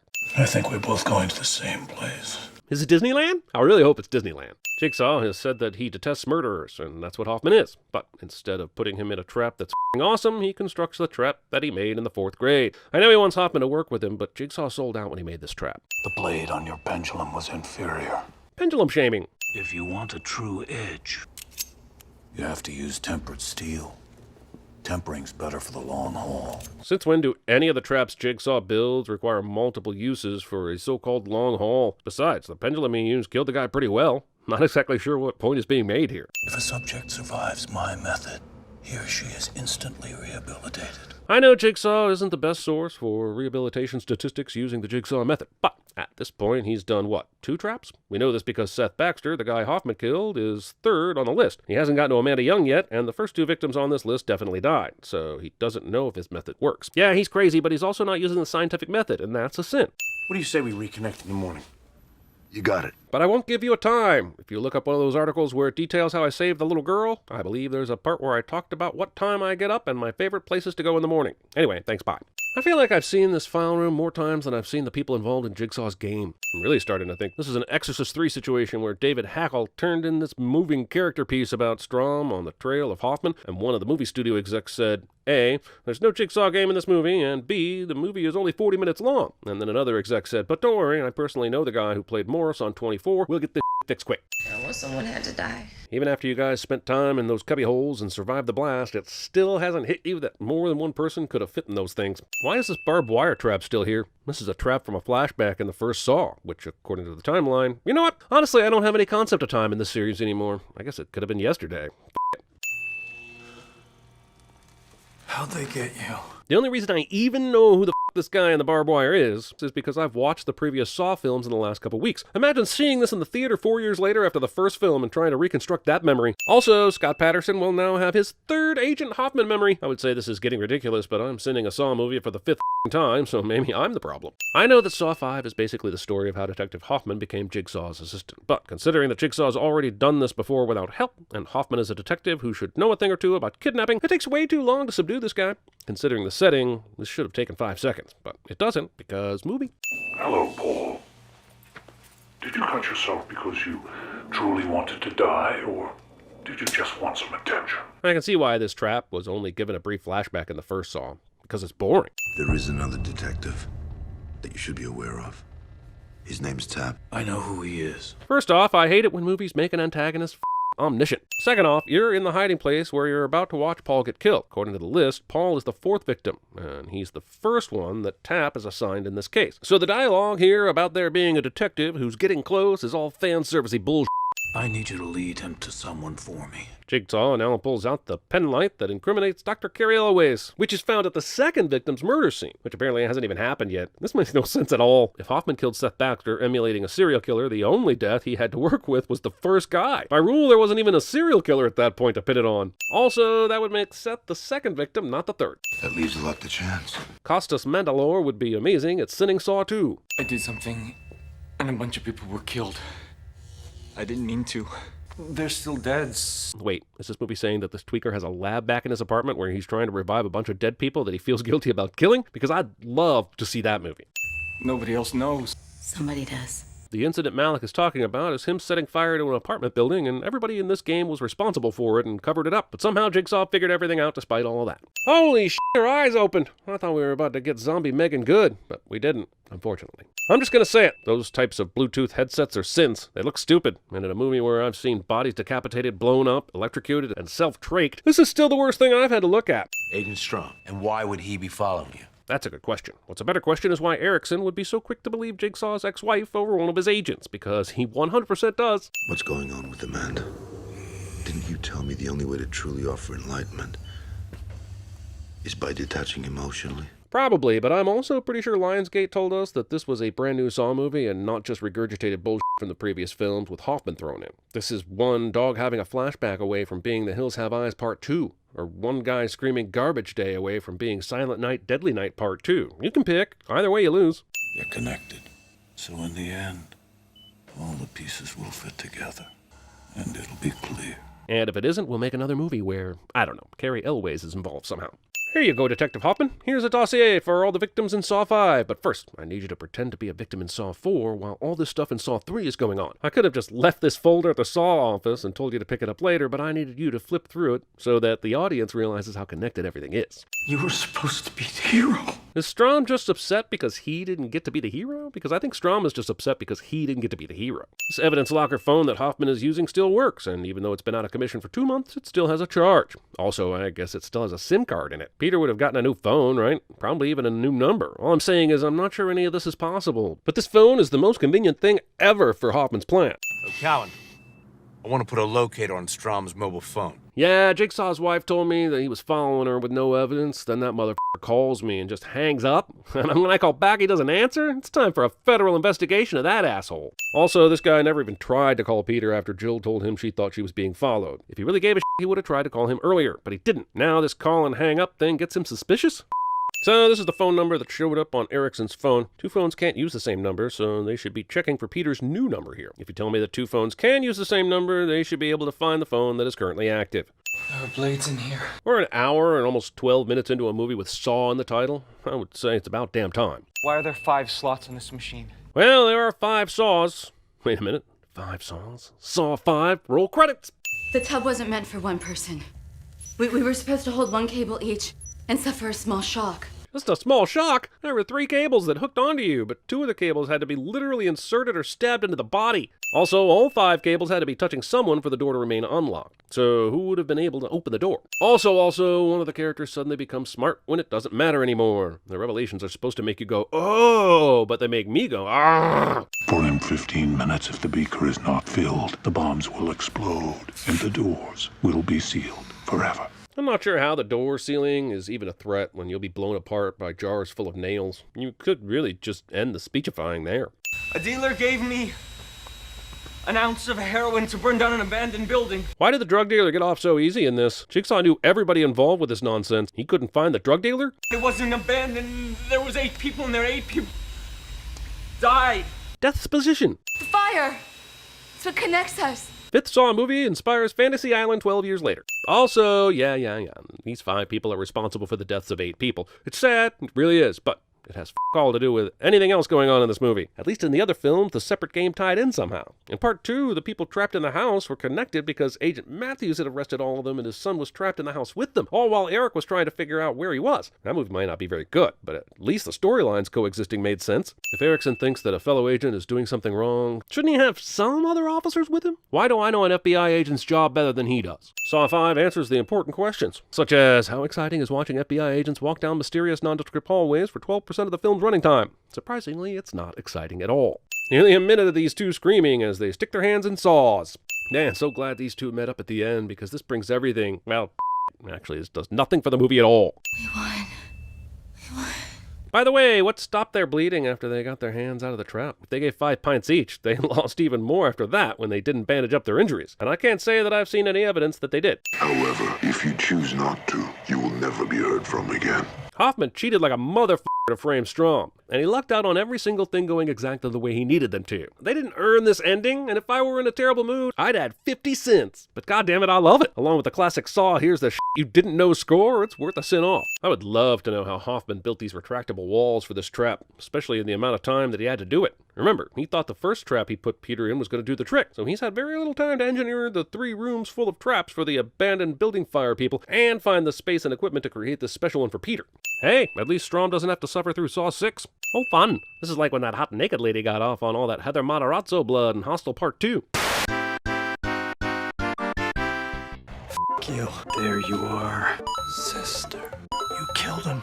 Made it look like a jigsaw trap. After Seth, you were involved in every investigation. Did you help Jigsaw get all of them? How'd they get you? You supplied these police files, didn't you? We were all supposed to die. You were supposed to be the hero. Camera rotates around the first victim and jump cuts a bunch in a Saw movie cliche.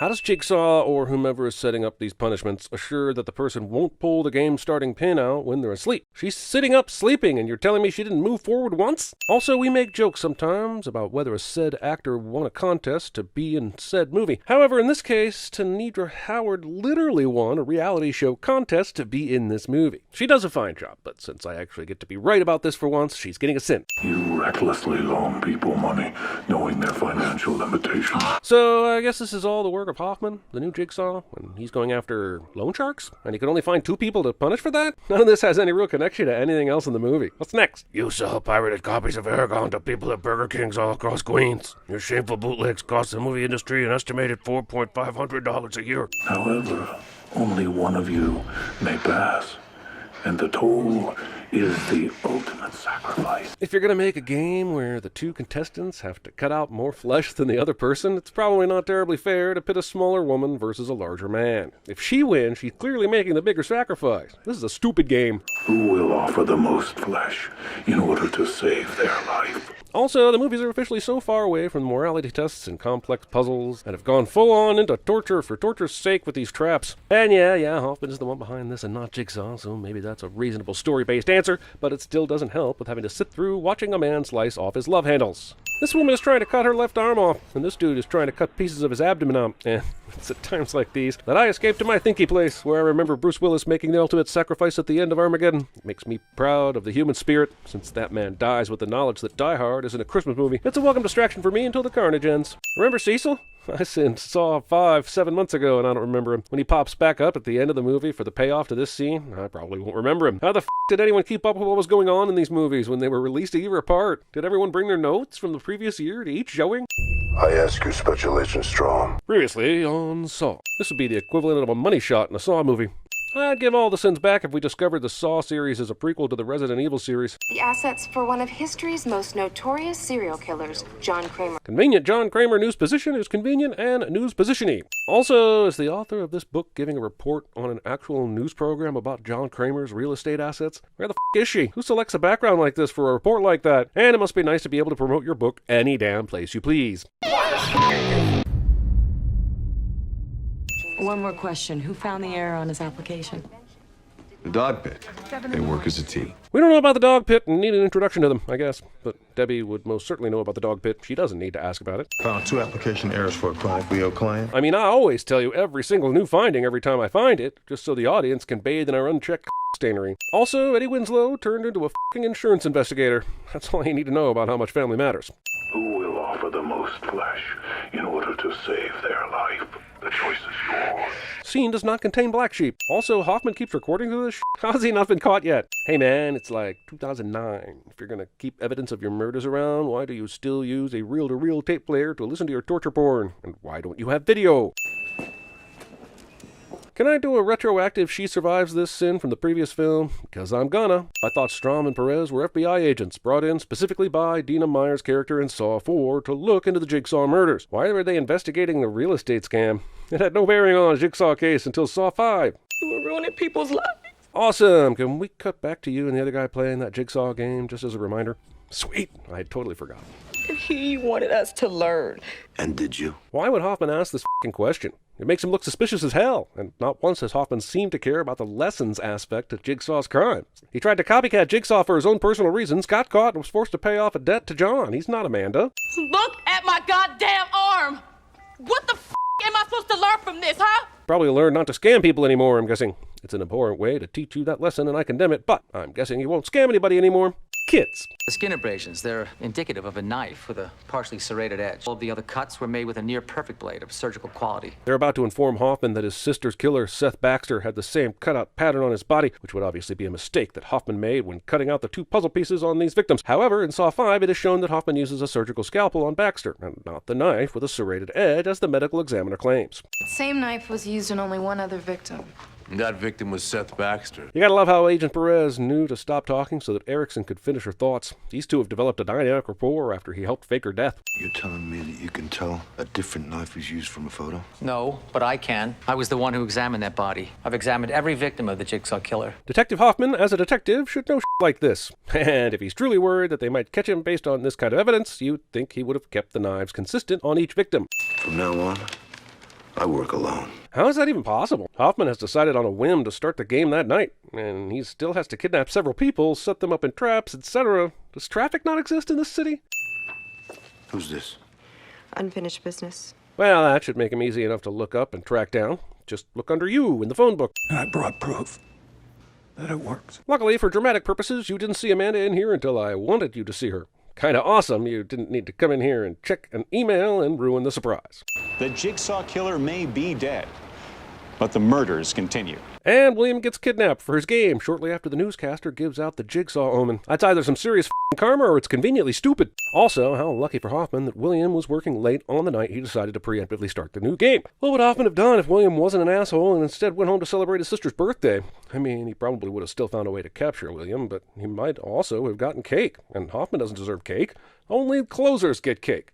Also, is every television channel in this city just reporters talking about Jigsaw 24/7? Is there ever, like, a Dodgers game on? Or a Law & Order SVU marathon? The reason this happens is because the security guard saw someone in a pig costume running around the building. But instead of calling up to William to tell him there was danger, he went straight into the office and didn't announce himself when he walked inside with a hood that concealed his face. You know, for maximum confusion. Hello, William. I decided to record this VHS message in EP for maximum static. For years, your probability formula has decided the fate of others. The healthy have benefited while the potentially sick have been unjustly rejected. From the beginning, there was so much clamoring for a Michael Moore-type film in this franchise. It was nice of James Wan and Lee Winnell to finally cave in on fan demands. I remember #release the sicko saw trending. If you don't reach the end before the timer hits 0, you will never see your family again. But why did the timer start before John was finished explaining the rules? William lost valuable seconds because Jigsaw decided not to play fair. Sin on you, John. Sin on you. While only 52 years of age, this man has continued to smoke even though he has a history of high blood pressure and heart disease. This whole trap is set up so that we know William, the evil insurance guy, will get through the first 3 traps pretty easily. So it's pretty up that this trap is set up to kill off minor offenders of John's philosophy, while the chief evil guy gets to survive. This is not John's MO. If he wanted the guy to learn a lesson about smoking, he could have locked him in a closet and made him smoke a whole carton of them. Why does this guy get a punishment that is almost 100% guaranteed, while the others get put to the test for far greater offenses? So I ask you, when faced with death, who will survive? The person who can hold their breath the longest? It's actually not that difficult of a question to answer. Who the hell is that? How does Hank not know who John Kramer is? It's the only goddamn thing they show on the television in this city. Like we really needed to see that shit. Yes. These are the people I kidnapped, all right. The piece of paper that Pamela left with Jill is a copy of the letter that Hoffman used to blackmail Amanda, exposing her big secret of being with Cecil when he accidentally killed John and Jill's unborn child. Hoffman had no clue that Pamela or Jill had access to this letter, so how did he know he could capture Pamela outside Jill's apartment? Why does this whole process need a bulletin board? Do the death games work better if you have everyone's pictures organized? William sees the party written on his arm and immediately knows the exact party that's being referenced. I can't even figure out why John wants him to recall this party since he already went over what he considered to be William's crimes in the initial video. Good. Guy who obsessively watched Jigsaw coverage and just went through a death trap somehow thinks he has a choice not to play a game. According to your policy, your secretary is older and weaker. I'm not saying William is right to carry out his evil insurance policy, but she's middle-aged with diabetes and the other guy is young and perfectly healthy. This isn't according to policy, these are just facts. But you know the loss that she will be to her family, while young Alan will disappear without a blip on the world's radar. Leading the witness. Let the game begin. William just has to choose which person he wants to let live. This isn't a game, it's a choice. Saw 6 is as miserable of an experience as just about any film that has ever gotten a wide release. It's like the scene in Saw 5 where Julie Benz has to stick her hand in a moving saw blade stretched out for 90 minutes. You try to find a way out of here, Addie. How the f*** is she even going to get off this platform? She has barbed wire wrapped around her neck. Unless they left a loose end, how do you get out of this? What if we put acid on the metal bars? It'll eat through the metal, won't it? Yeah, but how are we gonna get it on the bars? Huh? With our hands? Dick's on his dick. Jill flashes back to a time when she wasn't even in this room until later, giving us backstory about the rivalry between Amanda and Detective Hoffman that she couldn't possibly have witnessed. The device Timothy is strapped to is my personal favorite. I call it the Rat. Torture device shoutouts. As a human being. You gotta love how John doesn't realize his beliefs about life can easily be misinterpreted. I mean, think about the ramifications of a philosophy that is basically, yes, we are trapping people and making them go through extreme pain to escape, but also, you can't be an asshole about it. Oh, and also, some people will get a chance to redeem themselves, but others will have to rely on other assholes redeeming themselves to get out of the traps. Those people learn nothing. Anyway, come by the office later. I made a video about kidnappers and victims I think you'll enjoy after the mandatory film about workplace conduct. Bring a snack. So when's your test, Detective? I don't need one. John somehow knew I'd be a total prick as the dungeon master, and he saved his test for the 6th chapter of a film series that I can't possibly know about because I'm a character in that series. But that's how we're writing this in. You're still dragging your knuckles on the ground. I just realized this would constitute as flirting in the Saw universe. I'm not sure grease-gunned floor sex is a thing in the real world, but I might want to find out. Why is this boner? Here, this is how you close your hand. Why so cryptic with the arm writings? Why not just write the time you didn't approve my claim? Or don't write anything because none of these flashbacks matter. I'd found a treatment for my cancer that I think holds a lot of promise. These movies keep manufacturing victims for John in a way that makes it unbelievable that so many people could be responsible for his demise. And they add even more to John's diagnosis in later movies, providing even more fodder to the torture factory. Maybe there should have been a moment when John stepped back and realized that everybody is an asshole and there's no hope for them. You can build life-affirming death traps all you want. People are dicks. Also, if this guy was the biggest dick of them all, why wasn't he one of the first victims? 2 doctors who told him his cancer was inoperable went into his traps first. He made it seem like they were the true assholes of this story. But this guy is shown as the worst of the worst. And it takes 6 movies and John's death to get this guy into the game. It's a doctor in Norway. Now, we don't know much about him, but he'll be in some of my torture traps in Saw 9 because of something f***ed up he did. Got it all ass backwards here. John Kramer would be excellent at CinemaSins. Don't talk to me about money. I have money. This is about principle. Holy f***, did he just say he had the money to do this shit? Did he not do it because he'd lose his insurance? F***ing really? I thought his whole philosophy in this movie was what people will do to survive. Hello, William. You have seen the flaws in your policy. Every single time we get a flashback of John telling William something, we then get the present day where a recording of John is essentially telling William the same thing again. If you cut out the flashbacks and all the previously on bullshit, this movie would be 37 minutes long. When faced with death, will she have the skills to live? Why did the first 2 traps require someone's death to move on, but this one doesn't? Debbie has 90 seconds to survive this maze, so of course the movie gives her more than twice that amount. I guess this trap plays by soccer rules and there's stoppage time for injuries. Also, movie takes 56 minutes and 33 seconds to properly saw 6. I need that key! I know she has 20 seconds left, but how exactly does she figure to get the key in time by wildly swinging this saw at William? Sure, this is a desperate situation, but she should know by now the 20 seconds will be stretched out for another 2 minutes and she has plenty of time. Why? Why would someone do this? Earlier you told your son his father was responsible for the predicament you're currently in, so I feel like this has been asked and answered. This is all taking place in the Fairweather State, a state so proud of its history that it doesn't even put its own name on the license plate. As saw traps go, the carousel is one of the weakest of the franchise. Sure, carousels can be fun, but this 2 people live and 4 people die thing could have been done a number of creative ways. And in the end, it's a bunch of people getting killed with a shotgun. The only way someone survives this is if William decides to press the buttons when it's their turn and he gets his hand stabbed. Whoop-de-doo. I also think about the complexity of this trap and how long it must have taken to make it work. Hoffman had to set up a carousel that could automatically spin and stop on individuals, then line up a shotgun that could automatically fire or get pulled back at the last second depending on what William does. And Hoffman has been shown so far to be kinda lazy. So I don't really buy that he has the patience for shit like this. Your parents hate you, they cut you off! What? You and his trust sit next to you! Eavesdropping. He's been stealing from the company for years! This carousel thing goes on for like 5 minutes. It's a bunch of overlapping screaming and shouting by a bunch of loathsome characters trying to appeal to another loathsome character to save their lives. It's noisy and confusing, adapted from a headache the director's friend had in 5th grade. It's me, Josh! This movie cuts back to Josh in the office holding a phone and thinks that's a memory that would be meaningful enough for William to make a decision. If this is the joke that the movie is making, well done. I'm sending it regardless. Once again, how do these people get out of their restraints? Nothing happens to show the game letting them go. They survive the trap, but nothing releases them. You can turn his algorithm upside down and let us hear what he really sounds like. If it's that easy, then why hasn't she already figured it out? Hear that? My pal, you're feeling helpless. We're getting there.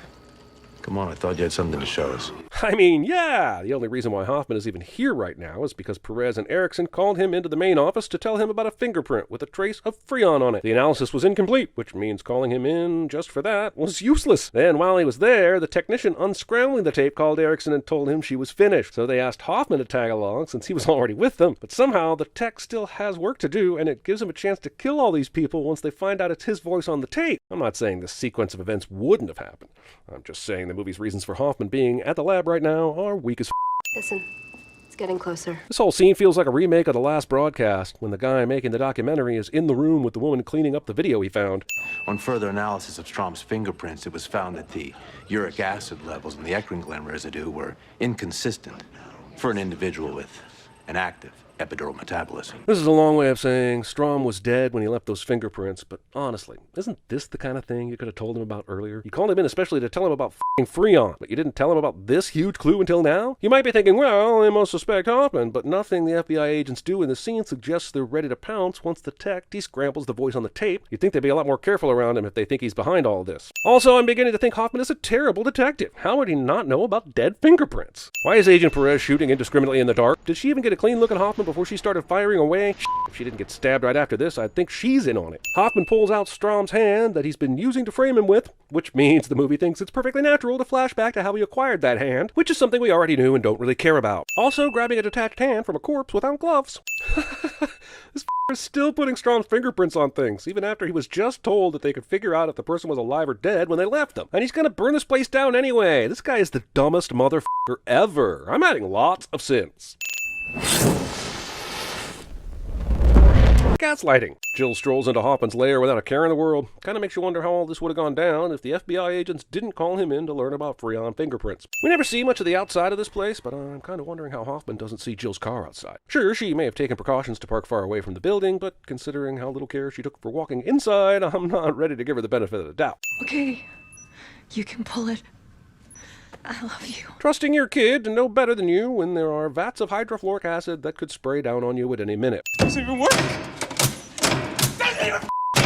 Yeah, but to be on the safe side, maybe don't keep pulling the lever down toward die. Hoffman sees the letter Jill left for him, and instead of immediately looking for intruders, he decides to read the letter and have flashbacks and You were with Cecil the night Jill lost Gideon. So Hoffman was able to blackmail Amanda into killing Lynn Denlin just because she was with a dude who caused Jill's miscarriage? This feels like the movie is trying to forgive its own sin for making Amanda a loose cannon at the end of Saw 3. Hey, I can't get into Amanda's mindset. I don't know what she might or might not do under pressure.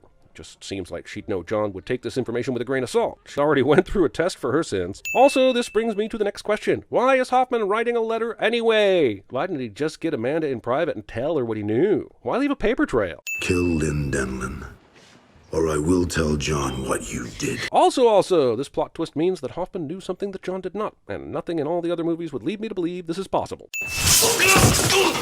How is this plan going to work if Hoffman wasn't sitting in this chair right now? I'm gonna make it up to you, I promise. Are you really standing up for your sister for work? I'm your only family. You mean the guy who denied John coverage also has a sister who's shot to fame reporting on the Jigsaw murders? How does John get so lucky? Also, this is a surprise for the audience, but not a very good one. It's not like the reveal that Pamela is William's sister changes the dynamic of the movie we've seen so far. It's a morsel of information that makes you go, oh, but it doesn't make you want to go back and watch it under new context. It's not like when you find out Bruce Willis is Kaiser Soze at the end of The Others. Also, earlier when the kid asked his mom why this was happening to them, she said, We're here because of your father. Why the would she say that about her dead husband unless she was tricking a movie audience into thinking she meant William? Hello, Tara. My apologies for exposing you and your son to this kind of treatment. How was the video queued up to start? The timer had already run out. It's like it knew to wait for Tara and her son to make sure they got some son of a bitches in to William. The man before you just made the sacrifices to save the life of a loved one. Did he really make sacrifices, though? I'm not really even sure he needed to do any of the tasks, except for the very first one, where he held his breath longer than the janitor. He may have suffered a couple injuries, but I honestly don't think he needed to save anyone in this movie to get far. Besides, Jigsaw doesn't get to have his grand finale if William doesn't make it here, and there's no way he'd allow one of these people to fail before that happened. I can't kill him. It's almost hilarious how everyone looks so relieved when she doesn't pull the lever, when her son is right there and looks like he's wanted to kill someone since he was 8. Okay, so what happens if William is on the other side next to his sister? The panel full of needles would completely miss him, as it only swings toward the other cage. Even if the panel swings down and hits him in the head on the other side, they don't get to inject the hydrofluoric acid into him. Hoffman is using his broken hand to unstrap the harness on his other hand, and that is some bullshit. Broken hand would be completely useless for this task. Oh sweet, there's a lucky window complete with bars so that Mark can stick his face in it and stop the trap from ripping his head wide open. I guess we'll get to see this asshole in the sequel after all. Don't trust the one who saves you. So wait, is this little girl going to crack the Jigsaw case later? I haven't seen Saw 7 in forever, but how the does this do anything? Even if this little girl told law enforcement about this, why would they give any credence to what Amanda told her? I think this is a director's cut thing, but whatever, here's your sin.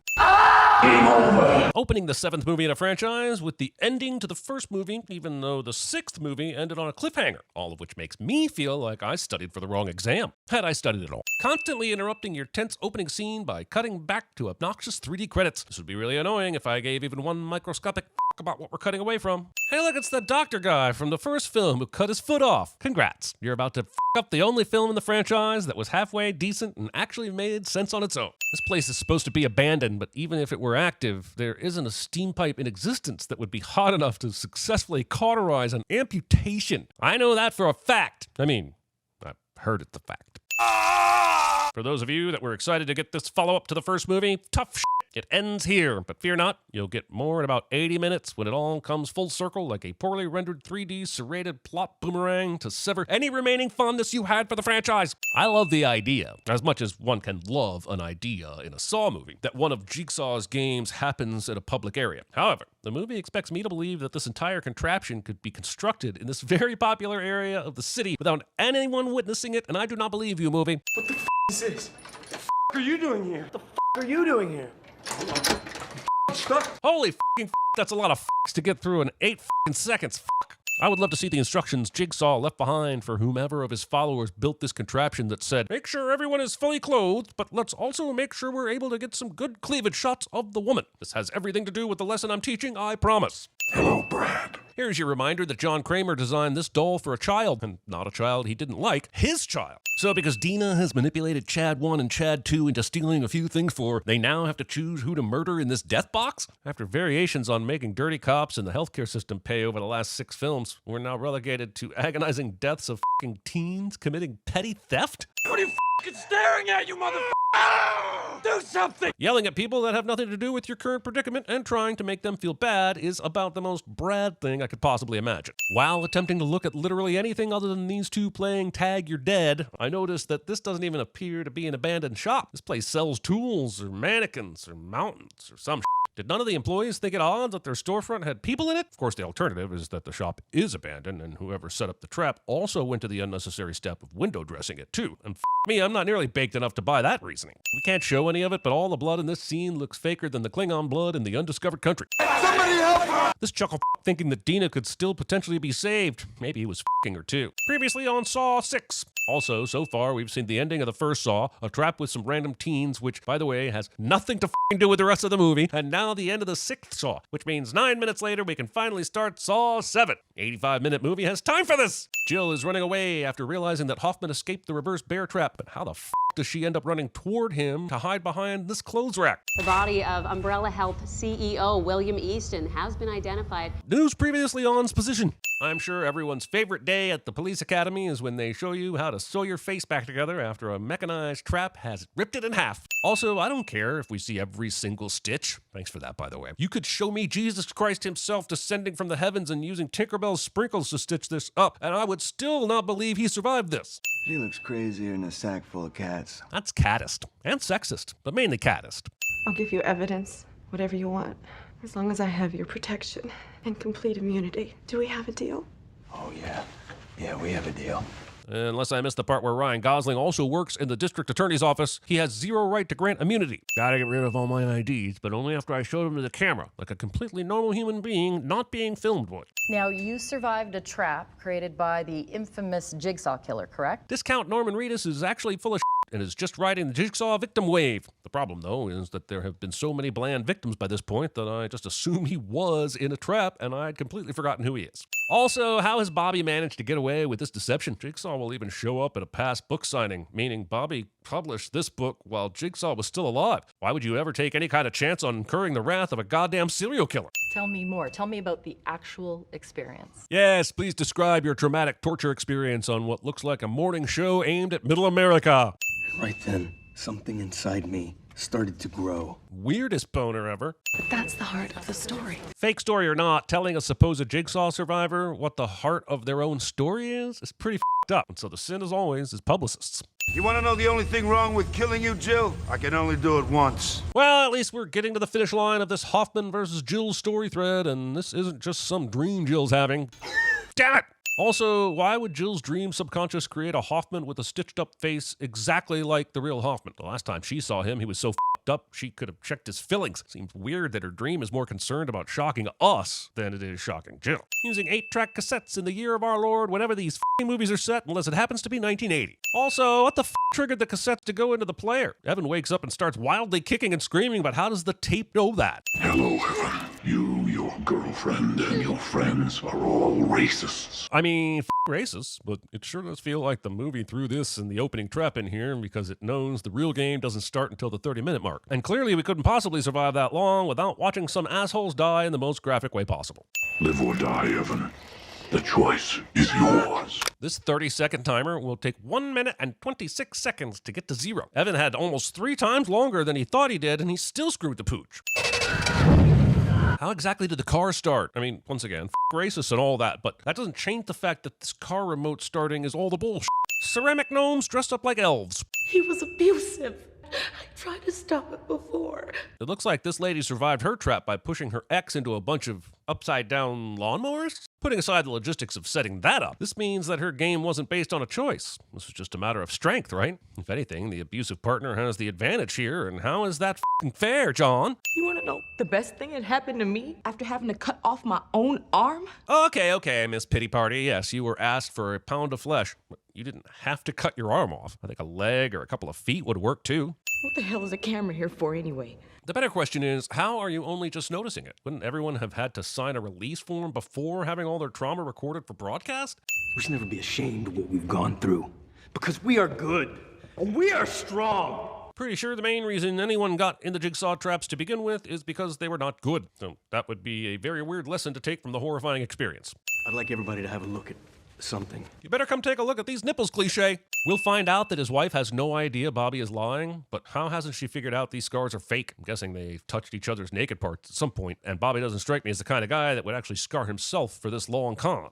Remarkable, if not a little perverse. Imagine if this is when we first saw Dr. Gordon, instead of that bullshit flashback at the start of the movie. Look, I'm not saying it would have saved the movie, but you know what? Fuck it, keep it as it is. Don't change a thing, let it burn. Also, I don't remember Carrie Elway's ever having such an epically gravelly voice. It's like they wrapped the original Saw and said, "Here, smoke 2 packs of cigarettes a day, and when you sound like Darth Vader gargling a chainsaw, we'll bring you back in." Joyce, can I borrow for a second? Sure. I'll be in the car. Joyce? And whoever's abducting Bobby sure is lucky that Center Parting here asked him to stay behind, allowing them to kidnap him and Joyce one at a time. Or have they been waiting all this time for an opportunity like this? Also, there's being stealthy, and then there's appearing out of thin air between shots thanks to the editors, and I'll let you guess which one I think is happening here. What happened to him? The director asked Ryan Reynolds to bite into this apple while standing over this dead person, so we'd know which one of them was the asshole. They always tell you not to smoke at the gas station. Holy smokes, this isn't even a Jigsaw victim? They literally just rolled in this corpse to make a smoking at a gas station joke? At what point did they stop making Saw 7 and start making Scary Movie 7? The director told Ryan Seacrest to stare at this lady's ass so we'd know he's an asshole after he lost his apple in the morgue. I'm at a junkyard on 58th. Why? Call came in about a car crash. Car crash, why are you there? It's not just a car crash. Jesus Christ, get to the f***ing point! This conversation should have been over in seconds, but this cop decides to bury the Jigsaw trap lead so far up his own ass that Amanda is going to have to come back from the dead and cut it out of his abdomen. How many bodies? Enough pieces to make 4. Hey now, that is making all the assumptions about how many pieces each person started with before the trap. Why them? Why now? Maybe I could answer that if I had a fucking clue when now is. These movies have abused my trust so much, for all I know, this is taking place after Spiral. What could possibly have triggered that monitor to turn on? Does Hoffman just have to hang out and watch the camera until Bobby wakes up? I can't even figure out how he has time to set up 2 different games and try to locate Jill to kill her. The movie does not understand how actual time works. The cage you find yourself in will symbolize your rebirth. Jigsaw and I had very different birthing experiences. I hope. Also, what part of the cage symbolizes the placenta? Can you imagine wanting to know that? But seriously, what part of the cage symbolizes the placenta? This trap relies on luck as much as it does skill. Bobby could have easily died here, and then you'd have wasted a lot of effort on traps no one gets to see. And just curious, if he did die here, would we then be able to roll credits? Because I would like to do that. I hear there's teeth stuff later, and I don't like teeth stuff. Let me out! Alice in Chains. Now, I don't think her name is actually Alice, but if you can tell me what it is without looking it up, I'll pretend to feel bad that someone has made you watch this terrible movie multiple times. Wait, this specials board says that the Duke pizza comes with pepperoni, 3 cheeses, meatballs, and mozzarella. Well, what the fuck is mozzarella if it isn't a cheese? Does that mean I'm getting 4 cheeses, or are you trying to make me think I'm getting more toppings than I actually am, you asshole? Being forced to watch a news broadcast at a bar. The only acceptable television viewings at a bar are any sport with the exception of soccer because, well, it's soccer, or a TNT broadcast of the Shawshank Redemption. Those people weren't so f***ed up after their games, they'd make a mint selling their stories. Yeah, f*** those people who went through an insane and traumatic experience for not immediately thinking about how they could make a fast buck. Movie never gives us the scene of Hoffman at Walmart getting his paint mixed. I can just imagine the guy behind the counter asking, "What do you need the paint for?" And Hoffman replies, just gonna paint some words of wisdom on various walls, doors, and stairs in an abandoned building of some sort, which will lead someone into different rooms where I have placed his colleagues and traps. Just another day that ends in Y, am I right? There's a new game going on. No, as far as you know, that game concluded. There's nothing about the situation in the junkyard trap that suggests another game is happening, other than you having read the script. Also, because the movie doesn't specify otherwise, we have to assume that Jill goes straight from her ordeal with Hoffman to the police, which means that during this period, while all the police in the country should be looking for him, Hoffman manages to set the junkyard trap for the racists and the multi-stage game for Bobby, the fraud, and kidnap 8 people! I just want the movie to tell me how Marty got back to 1985 if Hoffman stole the DeLorean. This was sent here addressed to Jill. I mean, part of me really appreciates this movie trying to desperately come in at a lean 90 minutes, but also, can you let a motherfucking scene breathe before hitting us with the next whammy? What I want is simple. Give me Jill Tuck. Okay, when did Hoffman make this tape? Because either this was before Jill caused Hoffman to rip off half his jaw, or those wounds have healed incredibly quickly. And if it's the former, the forethought and knowledge Hoffman would have to have is all the bullshit. And if it's the latter, his wounds healing that quickly is all the bullshit. So this tape is all the bullshit. You have 1 minute. He does not. Because this movie f***s with time more than a Doctor Who Terminator crossover, he'll actually have 1 minute and 44 seconds. We'll need to live or die, Bobby. The choice is yours. Feels like it's important to hammer home that Bobby could still very easily kill Nina by pulling the fish hook out of her stomach. Not sure he really has the choices that John Kramer and company seem to think he does. Seriously, this is rough even for a Saw movie. It's as if this movie watched everything in the goronography genre and then said, "Hold my intestines." If Bobby is this much of a star, then why aren't all these people waiting in line, staring at him all starstruck and shit? There's a very good reason they don't put the line directly in front of the person you're lining up to see. It'd be distracting as for everyone involved. Your name, sir? John. Just want to point out that in what was supposed to be the final chapter of the Saw franchise, Jigsaw, the main villain of the series, is in 3 minutes of the movie. That's fucking stupid. That feeling running through your body is fear. The fear of not knowing if you have what it takes to survive. My gut tells me there's some urine mixed in with that fear. Also, Bobby's ability to survive hasn't really been brought into question. You've been testing his ability to help other people survive, which is only teaching me that I don't like these movies. And that's a lesson I learned 6 movies ago. She will whine to her death before the clock runs out. Yay! Another countdown! Okay, let's speed this up and see how long it actually takes. And because I'm feeling generous, here's a sin for every second past 60 seconds.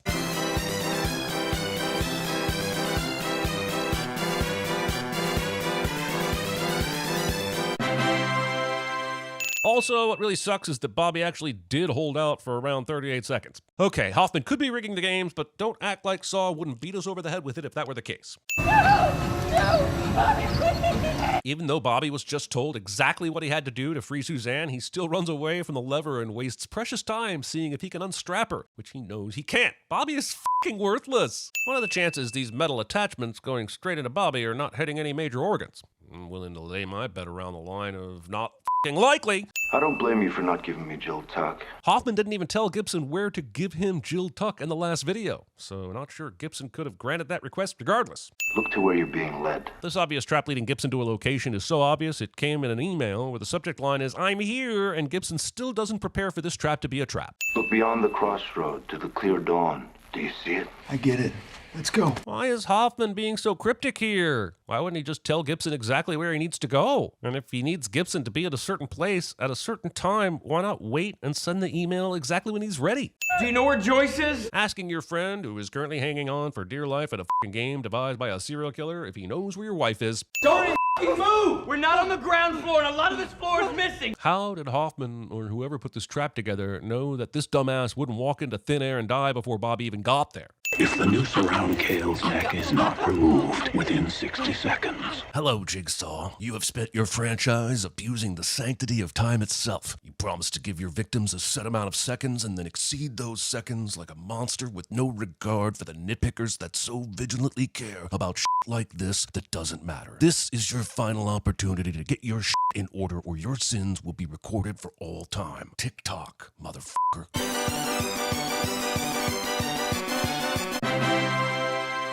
Does Cale live or die, Bobby? The choice is yours. But once again, this is about more than Bobby making a choice. He chooses to help his friend, but he has to clear some obstacles himself in order for that choice to matter. This is less about Bobby's ability to choose and more about his ability to be an Olympic gymnast. Now you're gonna feel a second plank? You'll feel it with your foot! Worst episode of Survivor ever. Cale survives this. Well, at least this portion of it he survives. I've gotta throw you the key! He's gonna throw him the key? He's gonna throw him the key? Even if Cale miraculously catches the key, how the f*** is he supposed to unlock the restraint? He can't f***ing see Bobby. A year later, I transferred to IA, busted 3 of his guys. He swore he'd get me back. Let me get this straight. Gibson pissed off Hoffman a few years back, and Hoffman's been, what, biding his time to get payback? It's very fortunate that John told Jill to go to Gibson, allowing Hoffman the opportunity to stab 2 birds with 1 bear trap. Man he killed was released from Clear Dawn Psychiatric Hospital when the state shut it down. That building's been abandoned for years. That's where the game is being played. Let's break down what happened here. Ryan, I'm out of famous Ryans. Ryan Phillippe here remembered this was the place where Hoffman saved his life, but didn't go the extra step of working out what the second part of the clue was. This means that seconds after they get here, they're racing off to the next location where the actual game is being held. Did he really need to come here to remember the mental facility? Was he like, man, that angel is in this place, but f me, I can't remember a thing about that near-death experience I had. I guess we better go down there and see if it jogs my memory. All right, you get back. You stay with Jill Tuck. You don't let her out of your sight. So you dragged his ass here for a bit of exposition and now you're sending him directly back to the police station? Why the f did you bring him with you in the first place? Also, does he really think that Hoffman just accidentally gave him the location of the game? How does he still not realize this is a trap? For someone who just had both of his sides deeply impaled, Bobby sure is able to get around more quickly than he should. Who's doing this? Who? Who? Who do you think is doing it, Joyce, the Easter Bunny? Or is it maybe the local serial killer famous for putting people in traps? As you may have guessed, your decision will be as difficult as pulling teeth. I almost admire this movie's attempt to take franchise criticism and make it a plot point. That is, I would be if I thought it was deliberate. I don't want you to see this, baby, okay? Do I have an option of not seeing it? Because I would very much like to not see this. This trying to pull teeth out bullshit goes on for all the bullshit some time, and I hate it because for one thing, it's super gross, and second, it doesn't bother me as much as it probably should, and I'm terrified of how desensitized this franchise has made me. However unpleasant all the tooth removal sequences were, I'm now more curious than ever how Jigsaw got the numbers on the root of this tooth in particular. He would have had to pull this tooth out and then reinsert it for this to happen. Give me your gun. And make sure you stand at eye level with the barrel while I smash the butt against the wall. I want to make sure the shells don't hit anything important behind you. To prove your status as a survivor, you must overcome a game that should be all too familiar. I bet Bobby is wishing he'd faked his way through a hot dog eating challenge right about now. In order to free yourself and your life, you must hoist yourself with these chains. It really is a crime that Jigsaw is making Bobby hoist himself on hooks instead of a petard of some sort. Baby, I'm so sorry. Bobby has time for this. I lied. I was never in a trap. Bobby thinks Joyce has time for this. I'm your wife! How could you lie to me? Joyce thinks Joyce has time for this. Listen, you get every available officer back to the station. Why aren't there already plenty of officers at the station? I feel like guarding your prize witness to all things Hoffman is a pretty damn important posting to be at. Oh no, don't kill... What's his name? I know it isn't Ryan. F it, kill him, I don't care. Knowing this franchise, he'll be back in the next movie with a cane vendetta and some very mild scarring. Also, stealing the finale from Breaking Bad 3 years before it happened. Yes, that's completely unfair, and yes, this movie absolutely deserves it. Okay, reveal time! We're about to find out that the Junkyard Racist game was set up purely so that Hoffman could sneak into a body bag and be taken to the police station. This means that he had to guarantee that setting off that explosion would make everyone leave and that the coroner's assistant wouldn't take the bodies with him at the same time. He also had to have enough time to take the racist body out. Weekend at Bernie's him and then hide in the body bag and hope that he's taken back to the police station before Gibson figures out the clues in the email video. Also, why did he have to wait for someone to unzip him? What if Gibson figured out that Hoffman was in the body bag before the coroner got to him? There's no way Hoffman could have timed this to the very minute like we're seeing. Also, the final chapter. If he's been in this bag since the first explosion, who's been initiating all the fucking TVs, timers, tapes, and traps? I love you, Joyce. I'm sure that means a lot after confessing to her that one of the traits she loved most about you is a pack of lies. So fishhook those pecs and keep Joyce from being cooked alive, and maybe, just maybe, she'll tell you to go f*** off nicely when all is said and done. Come on! We just watched Hoffman stab 3 people in the neck, but for some reason he fumbles the tech lady? Why? Because she's a woman? That's so fucking sexist. She deserves to be brutally stabbed in the neck just as much as any man. Wait, look, that sounded like a good thing in my head, I swear. I've checked so you don't have to, and it really doesn't look like these are going through any muscle, or not nearly enough to sustain Bobby's body weight. Weekend at Palmer's. Hiding here. Not stopping at Breaking Bad by also besmirching the finale from Back to the Future. I bet you think the fact that he didn't put the hooks in deep enough and is punished for that in the final seconds of the game will make me renege on that sin from earlier. It will not. There are no winners here. Game over! My favorite thing about this movie is how they turned Hoffman into Michael Myers' Terminator immune to being stabbed in the neck supervillain for his send-off. I love it. Such a smart idea. What? Is the tone of my voice suggesting otherwise? So poor Joyce gets cooked alive because she fell for Bobby's lie? Everyone else was complicit in some form, but Joyce has done f*** all to deserve this. And yes, I know Amanda and Hoffman's traps can break John's rules, but this is one of John's traps. He came up with this, so what the f*** did Joyce do to him to deserve this brazen bullshit? Man, Hoffman is lucky. Because whenever I need a chair to strap someone in and reverse bear trap their face, there just never seems to be a strap chair available. Yay! Liar, liar, wife's on fire. In addition to the 9 police employees killed tonight, Jill Tuck, the wife of serial killer John Kramer, has been found dead. Wait, what? Hoffman just left the police station. How have Jill and the remainder of the 9 police employees' dead bodies even been discovered not only by the police, but there has been enough time passed to get a report out on the local news? Holy shit! Imagine this reveal in a good movie. Also, rumor has it that the other 2 pig mask people are Chad 1 and Chad 2 from the start of the movie. And if that's the case, f**king this f**king bitch-ass, no good piece of horse movie right in the f**king hole, because that is some shit. Congratulations, Dr. Gordon. You survived. Now, I know I kidnapped you, locked you in a bathroom, threatened your family, and forced you to cut off your own foot with a rusty saw. But how do you feel about working with me so we can do the same thing to a bunch of other people, some of whom are completely innocent? Is apparently something Dr. Gordon said yes to. Also, it's a good thing John Kramer was an expert at casting, building, and fitting custom prosthetics and orthotics. It's not like that takes a year or 2 of schooling and another year or 2 of residency to become certified at that position. Without you, my work over the last few years would not have been possible. So bringing back the doctor from the first movie is basically a reaction to the criticism that John couldn't do the surgery stuff needed for some of the traps. As a result, we can forever hold this movie up as an example of why you don't listen to the fucking internet. Jeff's wife, Dr. Lynn Denlin. Ah yes, everyone's favorite part of the Saw franchise, where they retcon just about everything that came before it, and in turn make it all so meaningless. Having to watch this shot in 2 dimensions. You can't f***ing do this to me! He can. Game over. Over a decade later, and somehow it still is not. This opening shot is supposed to look like a trap, but it's quickly revealed to be the stingers police use to stop car chases. And I don't appreciate a trap disguised as a trap trapping me into thinking I'm looking at a trap instead of a trap. He's not here in 17 minutes! 5 people are gonna die! Get hell out of here now! Considering how key of a role Detective Halloran plays in the movie's main game, it makes very little sense why the time frame would be cut so close. If you can give Halloran 17 minutes, then really, how is 30 or even 45 gonna make a difference? It all works out, but that doesn't make the arbitrary bullshit this time window any less arbitrary or bullshit.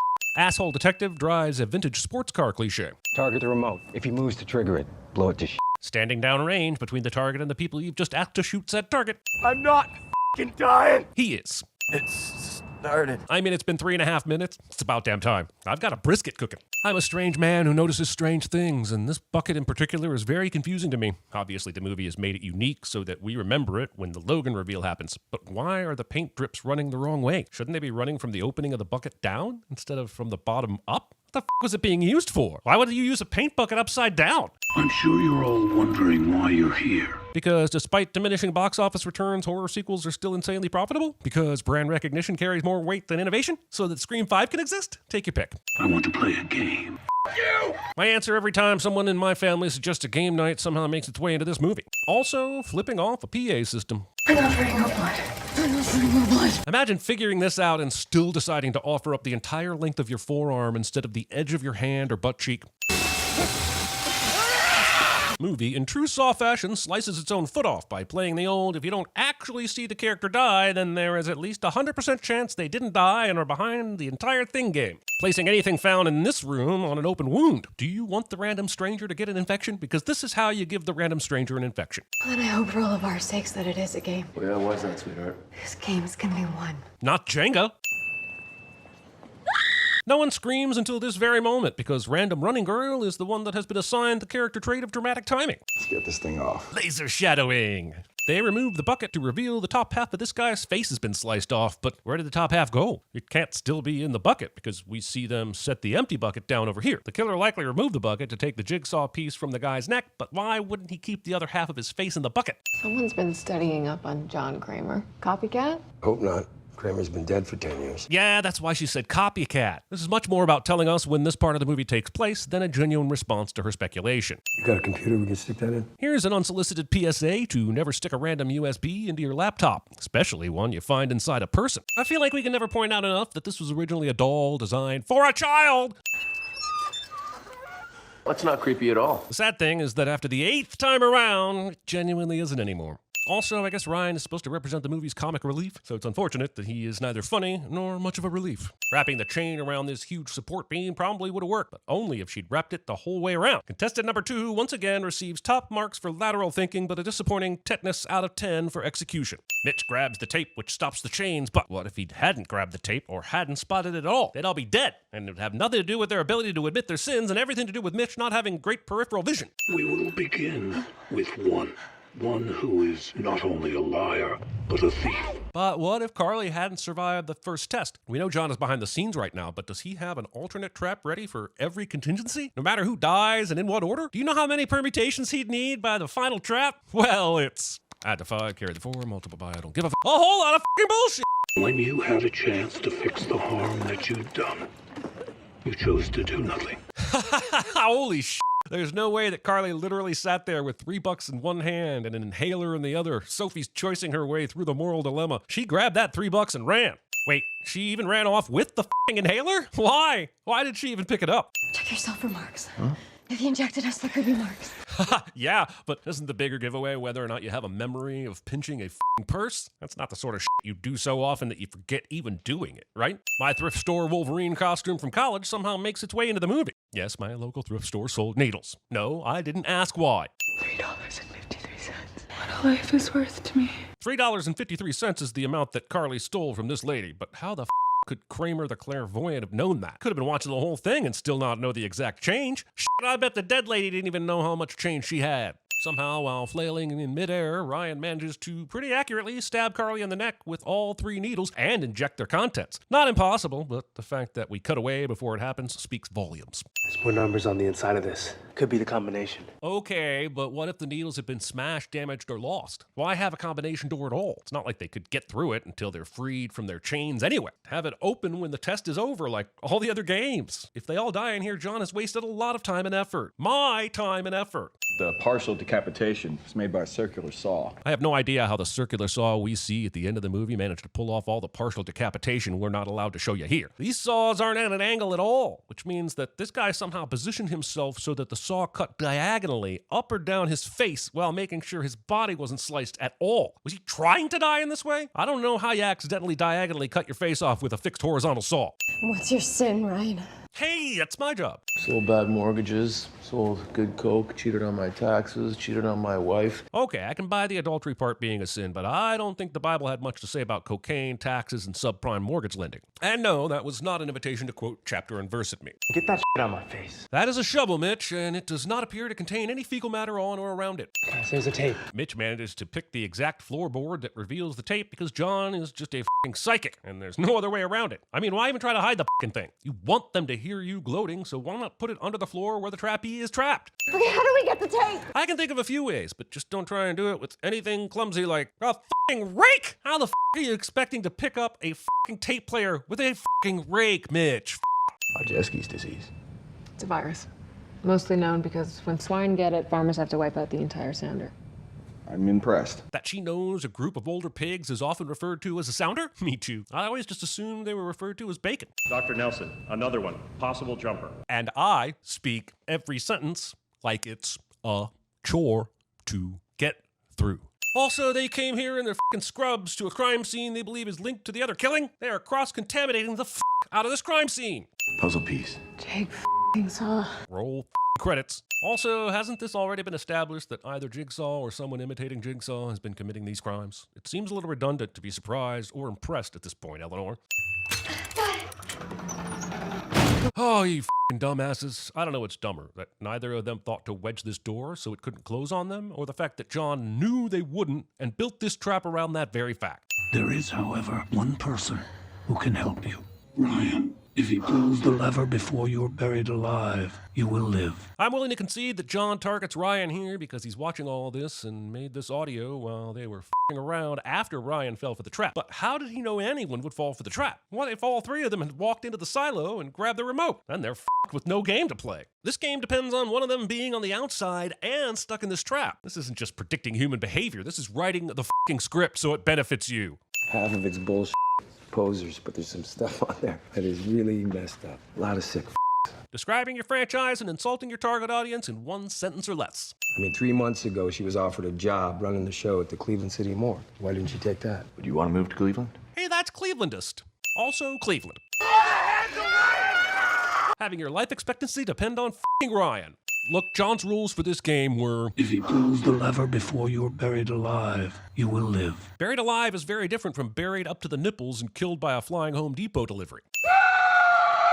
Don't worry, Ryan. You know what they say about these things. You either die a hero or live long enough to lose a leg and come back 6 movies later as the villain. I'm not judging anyone for needing some liquid courage, but I feel like you're just letting a serial killer do more killing while you're taking this bar break. Aren't they still trying to find where this game is? Also, what bar leaves a full bottle of alcohol on the counter? It isn't for little Miss Torture Porn here because she's drinking a clear liquid. That's a job, Logan. You can't make it personal. Telling someone they can't make the murders of several girls personal. I mean, at the very least, I think he's allowed to dislike the guy. In a city that, I guess, is at least cooler than Cleveland and has however many citizens, Halloran has decided to focus squarely on the 2 people that were on the shift at the coroner's office when the bodies came in. And one of them happens to have a serious enough obsession with Jigsaw that she has a studio filled with a collection of his most infamous traps. And she's not the f***ing killer! Also, does Logan already know about this Jigsaw trap studio? Because, as we'll see by the end of the movie, he has no intention of having Eleanor take the blame. He's gunning for Halloran. I mean, it is f***ing unreal that he ended up with an assistant this goddamn obsessed with Jigsaw if it wasn't by design. This donut-eating, flat-footed, substance-abusing, coffee-drinking, on-the-job sleeping cliché of a plot device. I read this entire thing, and for once, this is all relevant information about Logan and his history of PTSD. No repeated text, no lorem ipsum. It's perfect! Except for this typo! He's in a fucking coma. How does he just disappear? Halloran asks a very good question, and the movie will not even try to answer it. So I guess Edgar's body got removed from the hospital by magic? Oh, f*** you, movie. I'm willing to accept there are probably multiple tapes hidden in here that John reveals based on who's alive, but how the f*** could he have known that Mitch was going to stand in that exact f***ing spot, let alone exactly when he played the tape? Hello, Mitch. John apparently built a pause into this recording so that it would only start after Mitch was fully strung up. Also, let's go back a bit and look at this barn wall behind Mitch in this shot. That is f***ing wood, and probably not even very thick wood. Maybe Jigsaw has a plan for that approach, but with all these f***ing tools in here, how has no one tried to get through the wall? $600 for a bike that you listed in excellent condition, even though you knew the brakes were faulty. The kid that died on Mitch's bike ends up being John's nephew. But how does John know that Mitch knew the brakes didn't work? Couldn't it have been an honest mistake? If you're going to put someone through an ordeal like this, you better be damn f***ing certain they're the piece of shit you think they are. The device you see here has a unique power source. It's the same engine that graced the bike you sold my nephew. Okay, f*** what I said earlier about John having multiple contingencies depending on who dies and when. This trap was built for Mitch, so how the f*** did he know Mitch was going to survive to this point? Unless, of course, Ryan and Anna also have a backstory linked to a f***ing motorbike that offended John in some way.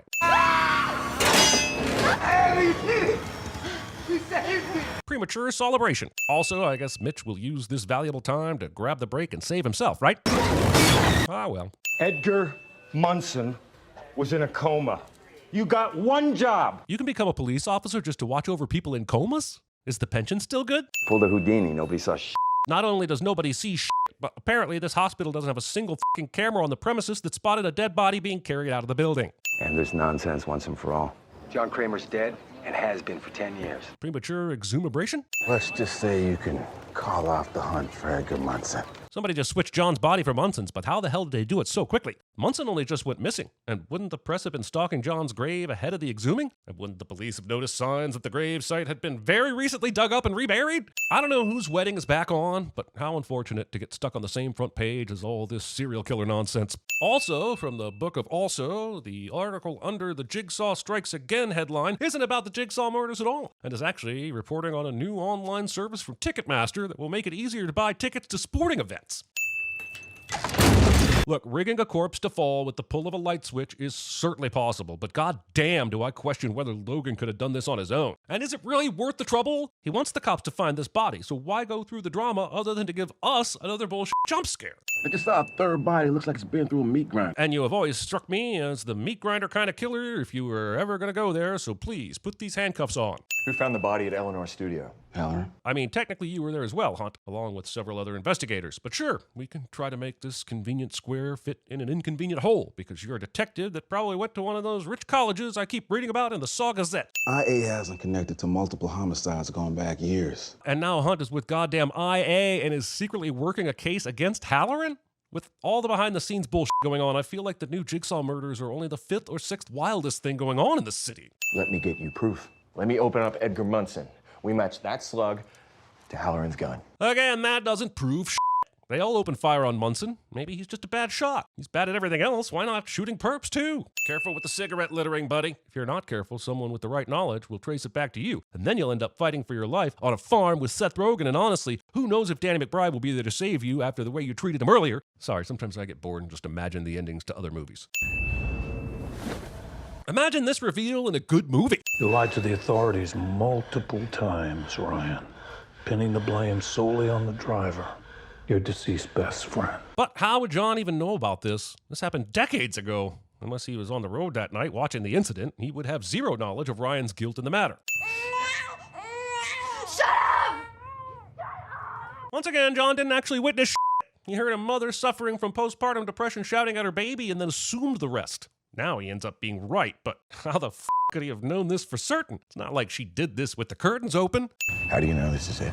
This farm was in Jill Tuck's family, Jigsaw's wife. Still is. And why hasn't this barn been searched in any of the other Saw movies? Especially when they started to suspect Jill was in on it. It is insane that we've never heard about this barn until now. It's almost as if it magically popped into existence just for this movie. Okay, we need to bring him in. Now! Maybe Detective Hunt hasn't seen many movies in his lifetime. We don't know that much about him. But Jigsaw realizes we, the audience, have seen a ton of these movies, right? And that we would immediately realize these flesh puzzle pieces from Halloran's fridge means that there is not even a chance that he's the killer. Because I don't think the movie does realize that. I think the movie thinks we're stupid. Just a quick note that Logan's finale doesn't work unless Halloran decides to go rogue, ignore his colleagues, and follow them to the barn alone. Every step of this plan worked out perfectly for Logan. And after all this finishes, he should buy a lottery ticket or go to fucking Vegas or something. Now the game's simple. The best ones are. Oh, are they now? I don't disagree, but there appear to be several movies in this franchise that didn't get that crucial memo. You've been obsessed with John Kramer from the start. And rather exhaustingly, the movie will now try to get us to suspect Ellie is the killer, even though we all know that can't be true because the Saw music isn't playing yet. All right, you got one. Man, Logan's run of luck has to be insane for any of this to play out the way it does. Halloran doesn't kill Logan here. Eleanor has to still be there to witness this incident and then actually run away to get help. Logan has to hope that Halloran will be following them to the farm before Hunt can capture Halloran. And did I mention Halloran somehow doesn't fucking shoot Logan in the goddamn head right now? Use your key to freedom. Oh, you, John. There was zero chance either of them were figuring out that little puzzle. Have you met Ryan? We could have been free, Hannah. So Ryan would have been let go if he'd figured out the shotgun puzzle? But earlier, John said, any attempt to violate my rules will kill you. Ryan definitely broke the rules, and while he does die eventually, it's not because he violated the rules. So did Logan drug himself so he would wake up confused, or is he playing in case Halloran is up? Because he could have just kept his eyes open, and once Halloran came to, acted like he has as well. This feels like it's played more for us than an actual part of Logan's plan. I messed up your x-rays! And here we have the reason why Logan was picked by Jigsaw. I know John sees the error of his ways eventually, but that doesn't stop this being the most unfair victim selection in the franchise. Logan had just come back from Iraq and was suffering from depression and PTSD. Yes, it sucks that a stress-induced clerical error affected John's diagnosis, but there was no f***ing malice behind it at all. He may as well kidnap the barista at Starbucks that spelled his name wrong. I bet he f***ing would, too. I tampered with evidence. I took bribes. I put innocent people away. While this movie wants us to see how shitty of a guy Halloran is, it's only displayed that aspect through dialogue. It hasn't shown us much of anything to back this shittiness up. Sure, Halloran was acting pretty creepy with Eleanor earlier, but otherwise, visually, the movie has shown Halloran to pretty much be on the up and up, and has honestly shown him to be a pretty intelligent detective. He only tried to shoot the trigger device out of Edgar's hands earlier, and was not trying to kill him. He's been handling all the evidence with care and making sure it goes through the proper channel. He even immediately clued in on the possibility that either Logan or Eleanor might be responsible for the killings. We've only had any suspicion of how slimy the character can be because of what other characters have said about him. And now, with less than 20 minutes in the movie, he confesses to all this bullshit we had no knowledge of before. Discount Jigsaw movie gives us a discount Jigsaw. I know this because I was one of the players. Logan was originally supposed to be in the game that we've been watching all movie. Where was his test? Jigsaw put me in that game because 10 years ago. Safe to say these are scars from the circular saws, but how did all these different angles happen? Did he get off and back on again? And of course the answer is so that we believe these scars came from his tour in Iraq and not from his game. Damn it! There's a decent movie in here absolutely buried by its attempts to misdirect us. John decided I shouldn't have to die over an honest mistake. So which honest mistake are we talking about? The X-ray mix-up or the fact that John f***ed up the dosage and you didn't get a chance to hear the game's instructions? Either way, it seems pretty f***ing arbitrary to me. Also, us and the rest of the internet have seen John's anesthesia mastery and ability to get people to wake up exactly when he needs them to wake up. But to acknowledge that criticism by creating a prequel that exists because he does f*** it up is a choice. Also, Jigsaw, John does a piss poor job of saving Logan. Does John not have control of the circular saws? Why couldn't he have turned them off and then pulled Logan out? I wanted my game to be identical to Jigsaw's. But why use the same paint-stained bucket? Okay, maybe it's because he salvaged the equipment from John's original game, but you and I both f***ing know, dear viewer, that it's actually to trick the audience into thinking the present-day victim is actually the victim from 10 years ago. I gave them the same choices that Jigsaw did a decade ago. But wait, how the hell could he have known that the new Carly would die the same way old Carly did? I mean, she could have died in that first room, or from the poison, or the hanging. At the very least, there's no f***ing way he could be certain that she would end up getting injected with acid. John Kramer gave people a chance to win the game. I just watched 80-some-odd minutes that would prove otherwise. Hello, Edgar. Logan uses some audio wizardry on his home computer to create these Jigsaw recordings, but there is a huge difference between splicing together audio to make it say what you want to then having that sound like a coherent sentence being spoken by a human, let alone make up entire names from that pre-existing audio like Edgar, because we ain't seen no f***ing Edgars, Mitches, Ryans, or Annas in these movies. Also, this whole plan depends on Munson getting to this rooftop, to this trigger. Munson was in a high-speed chase, crashed his car, and then escaped the cops on foot. It's f***ing insane that he made it to the trigger in the perfect spot for Logan to snipe him. I refuse to believe this is the only way Logan could get Halloran's attention. What kind of firearm do you use? Logan is now revealing that he shot Munson in the chest and switched the bullet when Hunt took him to Munson's corpse. But why did he switch it then? Why didn't he do it when he was switching Munson's body with John's instead of right under Hunt's f***ing nose? Also, Logan gets super lucky that Hunt is sent to arrest him instead of Halloran. I very much doubt this Halloran did it speech would have worked quite so well on Halloran. I speak for the dead. Except for the last 10 years or so, where I let that guy from Picket Fences and that girl from Becker do it. But I'm totally speaking for the dead now. Opening your movie with fireworks going off in the night sky, because fireworks are the goddamn worst. And f*** you and your fireworks. When you don't want to stand out in a crowd, make sure to dress up like a sleazy private detective from the 1950s, which, to be fair, is probably what a current sleazy private detective dresses up like as well. Hey! Hey! My purse! Hey! He's got my purse! Hey, buddy! Come on. This woman had to have her purse snatched as part of the villain's plan, and no justice will be served on that front. By the end of this movie, Boz won't be the only cop in this city to pursue a criminal into a dark place like f***ing Batman, and the whole plot hinges on that, so much so that the sin is the DCEU. Also, what if he just said f*** it and went off and got a funnel cake instead? Waking up perched atop a stepladder hanging by your tongue, when you should have fallen and torn that shit out of your mouth while you were unconscious. Hello, Detective Boswick. I want to play a game.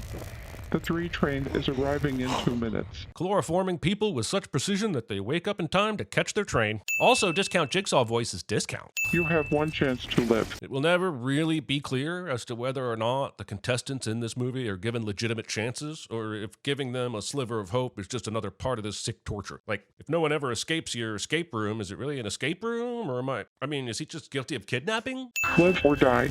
Make your choice. Here's an example of my previous point. Even if he does choose to live, ripping out his tongue could also cause him to bleed out, potentially. And even if that seems too ridiculous, he could just as easily pass out from the immense pain and still get hit by the train or knock his head on the train tracks. There really is no 100% pathway to living. So this is more of a choice to die or potentially not die.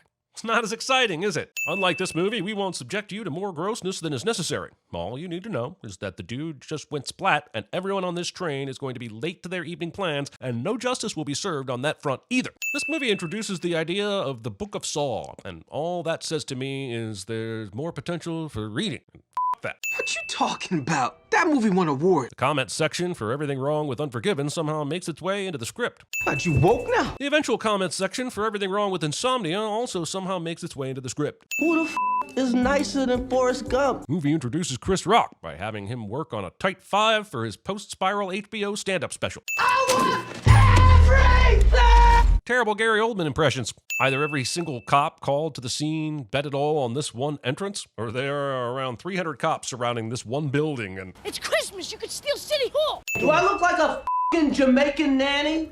Do I smell like jerk sauce and baby wipes? No, me no want no partner. This was a choice. I got a heat wave going on. We got rolling blackouts. The city is nuts. Stop! Definitely didn't come into this movie thinking Spiral from the Book of Saw would be taking plot points from Predator 2, but here we are. Zeke, I want you to meet Detective in Training William Shank. Who has to be partnered up with you to make his run as the new Jigsaw killer work out. So I'm glad I was able to provide that assistance for Detective in Training William Shank when I had no f***ing clue he was a goddamn serial killer. He was the top of his academy, so don't screw this up. I mean, if he was a B student, you could f*** it up all you want, but unfortunately, this one actually read the laws.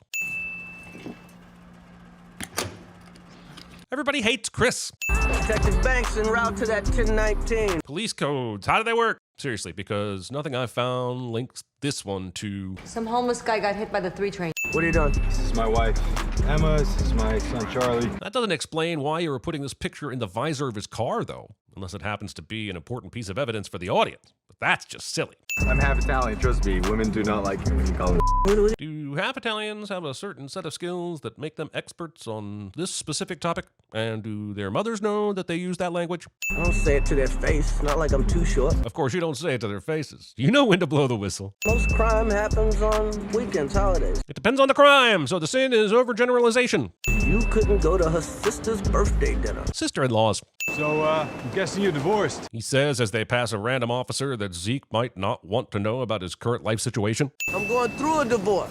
It's kind of like chemo. It is most definitely f***ing not. This is the life we choose. Highest divorce rate. The profession with the highest divorce rate is actually listed in most studies as bartending. Cops don't even make the top 10, so Zeke is a liar. When you decide to become a cop, you pretty much assured yourself you were gonna die alone. The movie has assured us that we have no idea why Zeke even wants to be a cop anymore.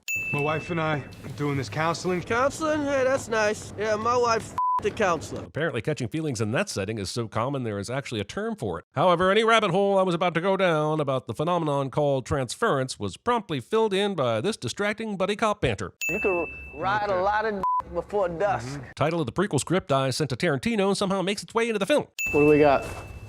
See for yourself. I know that we're supposed to see that all the cops hate Zeke, but I don't even know why Zeke asked this question. He was already told there was a dead body in the subway. He knew what we got. Whoever this is married and wears a Fitbit. Fitbits. These bespoke USB drives are proof to me that revenge requires a lot of skills I don't have. What are you doing? Don't want to f up my computer. Zeke's tragic lack of knowledge about networks. I recognize that building.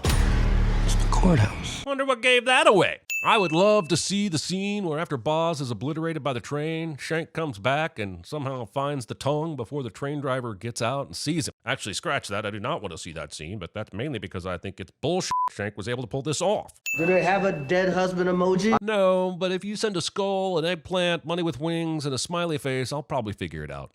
F you. No, you. I'm beginning to think this is a hostile work environment. Some of you are mad I f***ed your mother. Some of them are just mad you're so ungracious about it. Yo, where we going? Pay our respects. Put on a suit. Don't they already basically have suits on? And do all cops bring a spare suit to work with them? I've been staring at this shit for 5 hours. I don't even look at porn that long. Not with that attitude, you won't. Interesting. We have a generally messy table with crumpled papers and Red Bull cans. Based on the evidence, I think we're trying to be led to believe that they have been working hard. But all we've really seen them do is scroll through social media. Don't drain my battery watching Twilight. It's probably not great for your movie that once you mention Twilight, I realize I'd rather be watching that. At least people didn't get tongues mailed to them in Twilight. This picture almost amounts to more screen time than John Kramer was given in Saw: The Final Chapter. And yes, I'm still pissed off about that. For Detective Fitch to be captured, he had to be sent to canvass the specific area near the pawn shop and see this camera. Then Fitch has to recognize Benny on this less than high def footage and know exactly where to go to find him. Then Fitch has to be a dick to Zeke. Should we tell Zeke? And send Krause off to track down the drug dealer Spees so he can look for Benny on his own.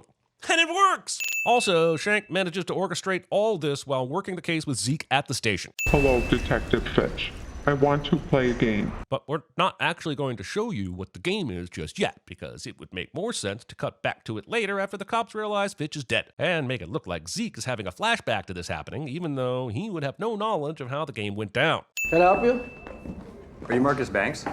No, I'm his son. Oh, it's a Ronnie delivery. This delivery guy did not vet this scenario properly at all. For all he knows, he could have just given that food to a complete stranger. And poor Marcus Banks went hungry that night. He's only getting 4 stars because of this less than perfect handoff. Knew I should have never let him become a cop. Zeke is somehow having a flashback of a conversation between his dad and Angie that he never witnessed. WF Action News here. Are you in? The journalists in this city are as dumb as the cops are corrupt, and none of them are brought to task in this movie. I mean, I guess they didn't find fingerprints on the last box, but could Zeke at least open the box up with a pencil or throw a pair of gloves on just in case? I think this city's crime issue might have less to do with dirty cops and more to do with inept cops. Salvation was offered, but it was declined. This fucker thinks he's Jigsaw. Was that ever a fucking question, Detective O'Brien? Pig scares, the new cat scares with 100% more pig. Not sure where this magical glove came from because it wasn't on Zeke's hand or around the box when he pulled it from the truck. I'm gonna call dispatch and find out who was closest available. And when I do, I'm gonna take this gun and shoot that motherfucker. With the sudden disappearance of Marcus and convenient flashbacks like this, Spiral clearly wants to set Marcus up as a possible suspect. But we know this movie wouldn't make Samuel L. Jackson the killer, because then it might actually have an interesting angle to it. I mean, you might find it interesting unless, of course, you've seen Twisted. Also, never watched Twisted. None of this information appears to have a date or time. It's good for avoiding continuity issues with the other Saw films, but bad for making this footage useful in any way. Survival is simple. Nothing about this contraption is simple. In fact, it's extremely and unnecessarily complicated. Somebody who has it out for the Metro PD? Or maybe just for Fitch. I see we're going to continue to drum up more bullshit tension among the detectives, because if you seriously had the slightest notion that Zeke rigged up a contraption to torture and kill Fitch, you are not going to say that shit to his face. This is some New Jack City shit. If New Jack City exists in this world, then that means Chris Rock exists in this world. So why aren't people constantly telling Zeke how much he looks like Pookie? What the Zeke banks on this guy still being blinded by this paint bomb long enough for him to run up several flights of stairs. And it works way better than it should have. But why Zeke has a paint bomb on him to begin with is a much more interesting story. Even with the paint in this guy's eyes, I do not believe he wouldn't have hit Zeke or Shank with at least one of those shots. When you get tackled this high but still manage to break your leg, I have to sin you for not having enough calcium in your diet. Well, what do you think about this whole Jigsaw angle? John Kramer didn't target cops. The corpses of Eric Matthews and Daniel Rigg would like to have a word with you, Zeke. Ghost or not, somebody's out there pulling all the strings. So basically you're saying either a ghost or a living human being is killing people, because we already knew that. And you trying to make what you're saying sound more profound isn't f***ing working. Who the hell is this guy? Ex-cop. Partner snitched on him. Had to do 9 years. Hard time. Why is Zeke not just outright saying, this is Pete Dunleavy, the dirty cop I ratted on, and he went to jail for 9 years because of it? Because Shank has to know that Zeke is the person he's referring to when he says partner. So why is Zeke burying the lead? I should have never pulled the trigger.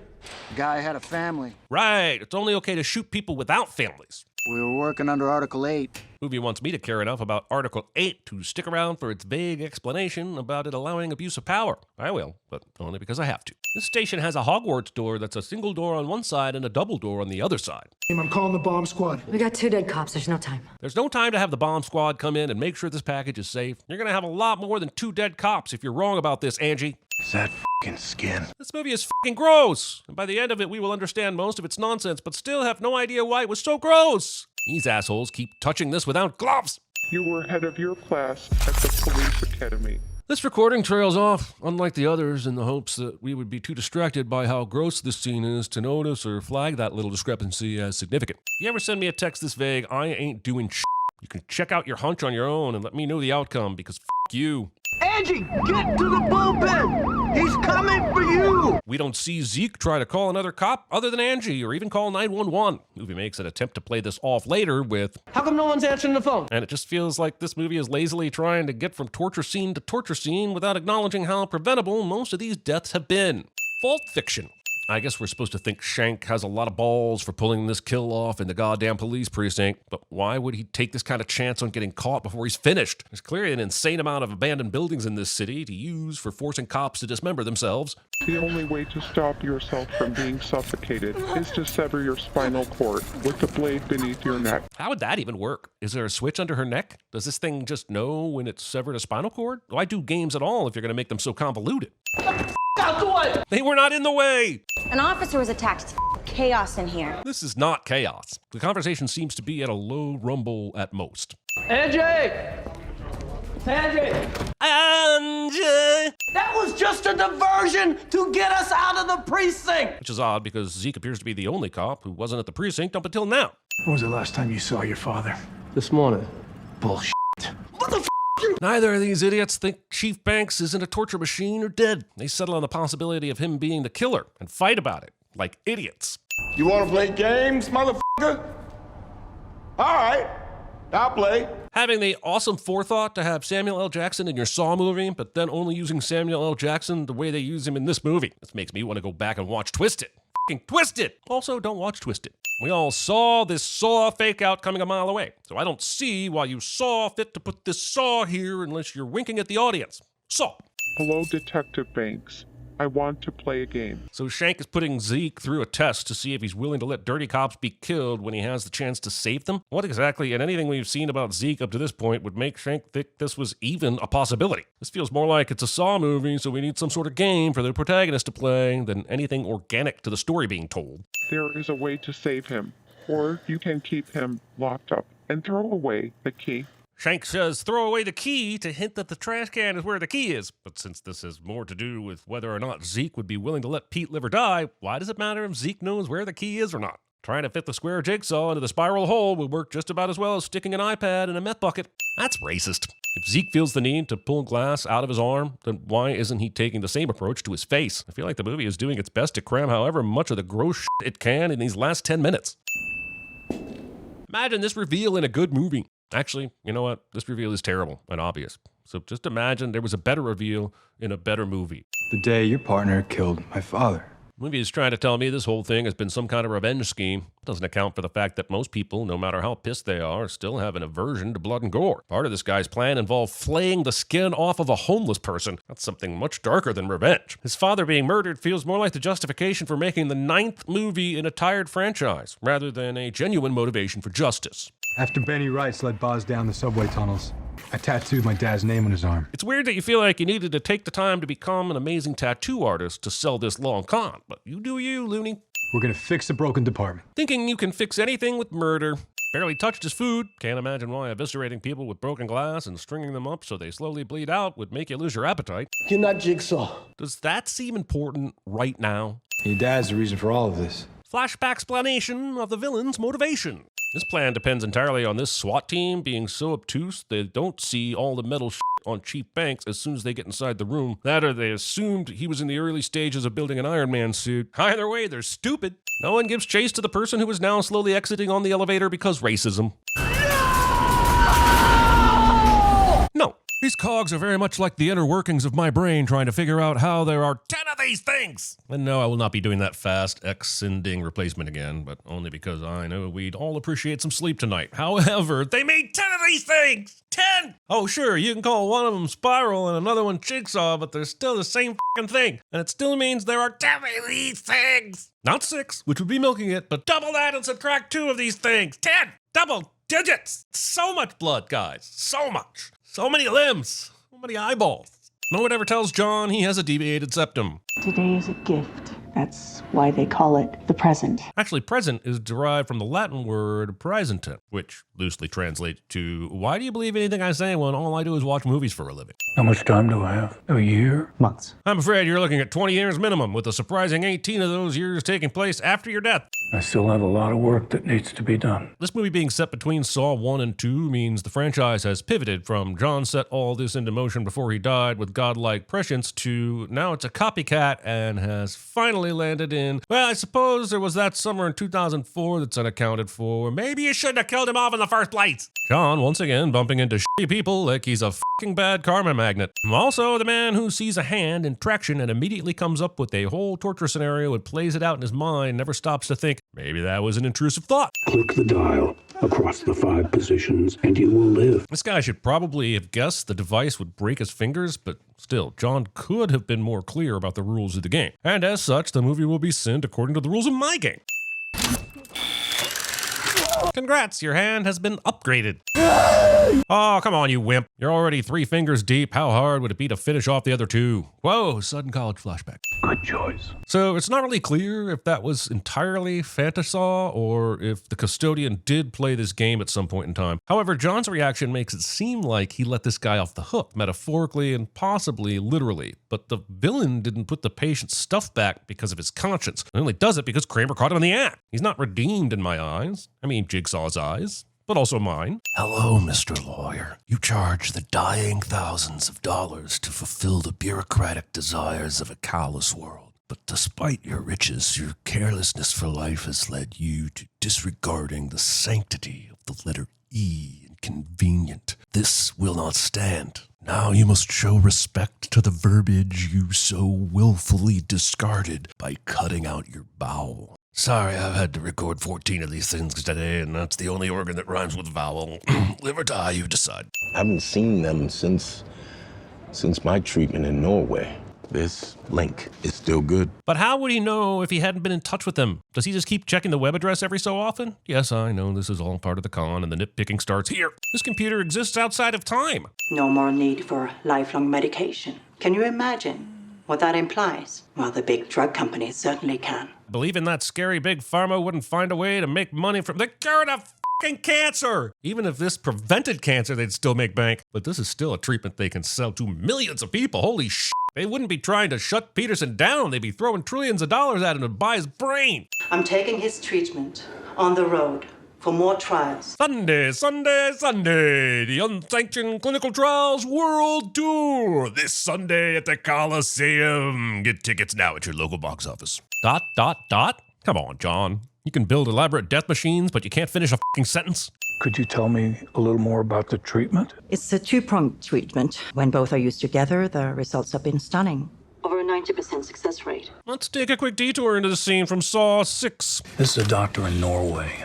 He's got a 30 to 40% success rate. I'm no math magician, but I think 90% is considerably higher than the 30 to 40% John is presenting here. Also, back in Saw 6, John mentions a male doctor who claims John's perfect for the trial, but never once refers to Peterson's daughter, the only person he's actually been dealing with. But you know, I'm sure in Saw 6 he was talking about a totally different cancer trial that he found during the same period of time. That was also highly experimental, from Norway. That, my friend, that's the elastic statue of Tlaloc. Movie has time for this educational tour of Mexico City.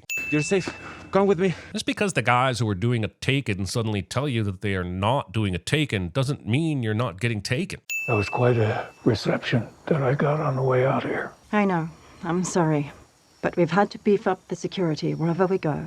The big drug companies are always one step behind. I know Cecilia is putting on a show to make this con look convincing, but what did that security measure actually solve? They held him at gunpoint, but all he had to say was, I'm not lying, my name is John Kramer. No code word, no ID. They were just like, okay, buddy, get in the van. You seem like you've got cancer. That's Carlos, our local football star. I'd give all the sins back if by the end of this we found out Carlos was not only the mastermind behind this cancer treatment scam, but that he was also the original Jigsaw who eventually travels back in time to become John Kramer. And you might say, but Jeremy, if you travel back in time, how would John Kramer get fooled by a scam that he himself perpetrated? And I would say, I don't f***ing know. write a sin about it. This used to be a chemical factory back in the day. John will, of course, end up home aloneing this place with his patented trap, so I guess he's lucky they chose his big-ass chemical plant for this con and not a chocolate factory. Although I bet you can make that work too. Look, I'm just saying, you've never seen John Kramer and Willy Wonka in the same room. Check out a tumor the size of my knob. Assuming a stranger will be familiar enough with your knob for that to be a helpful comparison. Mutated natural killer cells. Your science sounds too much like an X-Men script written by Quentin Tarantino. I've been a civil engineer and an architect most of my life. And despite basing my entire design language on the cursed earth from Judge Dredd, they still gave me a degree and politely asked that I never build a home children might occupy or bring up the fact that it's Rob Schneider's most underrated performance ever again. Tequila for good luck. Believing the devil's seepage that some people call tequila has ever brought anyone good luck that isn't reinterpreted as great pain the next day. It's a local favorite. More like a local product placement. How do you say pull? I suppose you have to start somewhere, but pull seems like an oddly specific word to learn first. I mean, can you imagine if it actually came in handy later at a crucial point that John couldn't have predicted? Also, the first 25 minutes of this movie lays on the let's build empathy for John scene so thick that it can only be missing an adorable dog who also has cancer, and a limp, and asthma, and gets shot. I hate that I felt compelled to fact-check all the levels I can read here. I hate even more that the movie appears to have done the same research and everything checks out. F***ing overachiever. Drink 2 a day, 1 in the morning and 1 at night. Apparently it doesn't raise any kind of red flag with John that this miracle medicine is just something you can drink. It isn't an IV. It isn't concentrated into pill form. Just, here, drink this magic elixir and don't worry that it tastes exactly like water. The fear that this mysterious and distracting blinking red light will suddenly become relevant in Saw 30 Cowboys versus Steelers. Can you even claim to believe in the game if all it took was a new lease on life for you to give up the game? And wouldn't it have been actually interesting to see Kramer confront the shifting sands of his soul instead of immediately coming back longer, stronger, and harder just because he got scammed out of some money? Apparently sometime between Saw 1 and Saw 2 could also be interpreted as sometime after 2020, considering this Amazon app icon wasn't around before then. John remembers this radio tower from the clinic, and then eyeballs what I choose to believe is some impossible trig math so he can find his way back to it. But how many abandoned chemical plants can there possibly be around here? Why not just ask around instead of proving something to the audience that we already know? Fucking overachiever. Also earlier, Cecilia said, We're 2 blocks away from Mateo's hospital,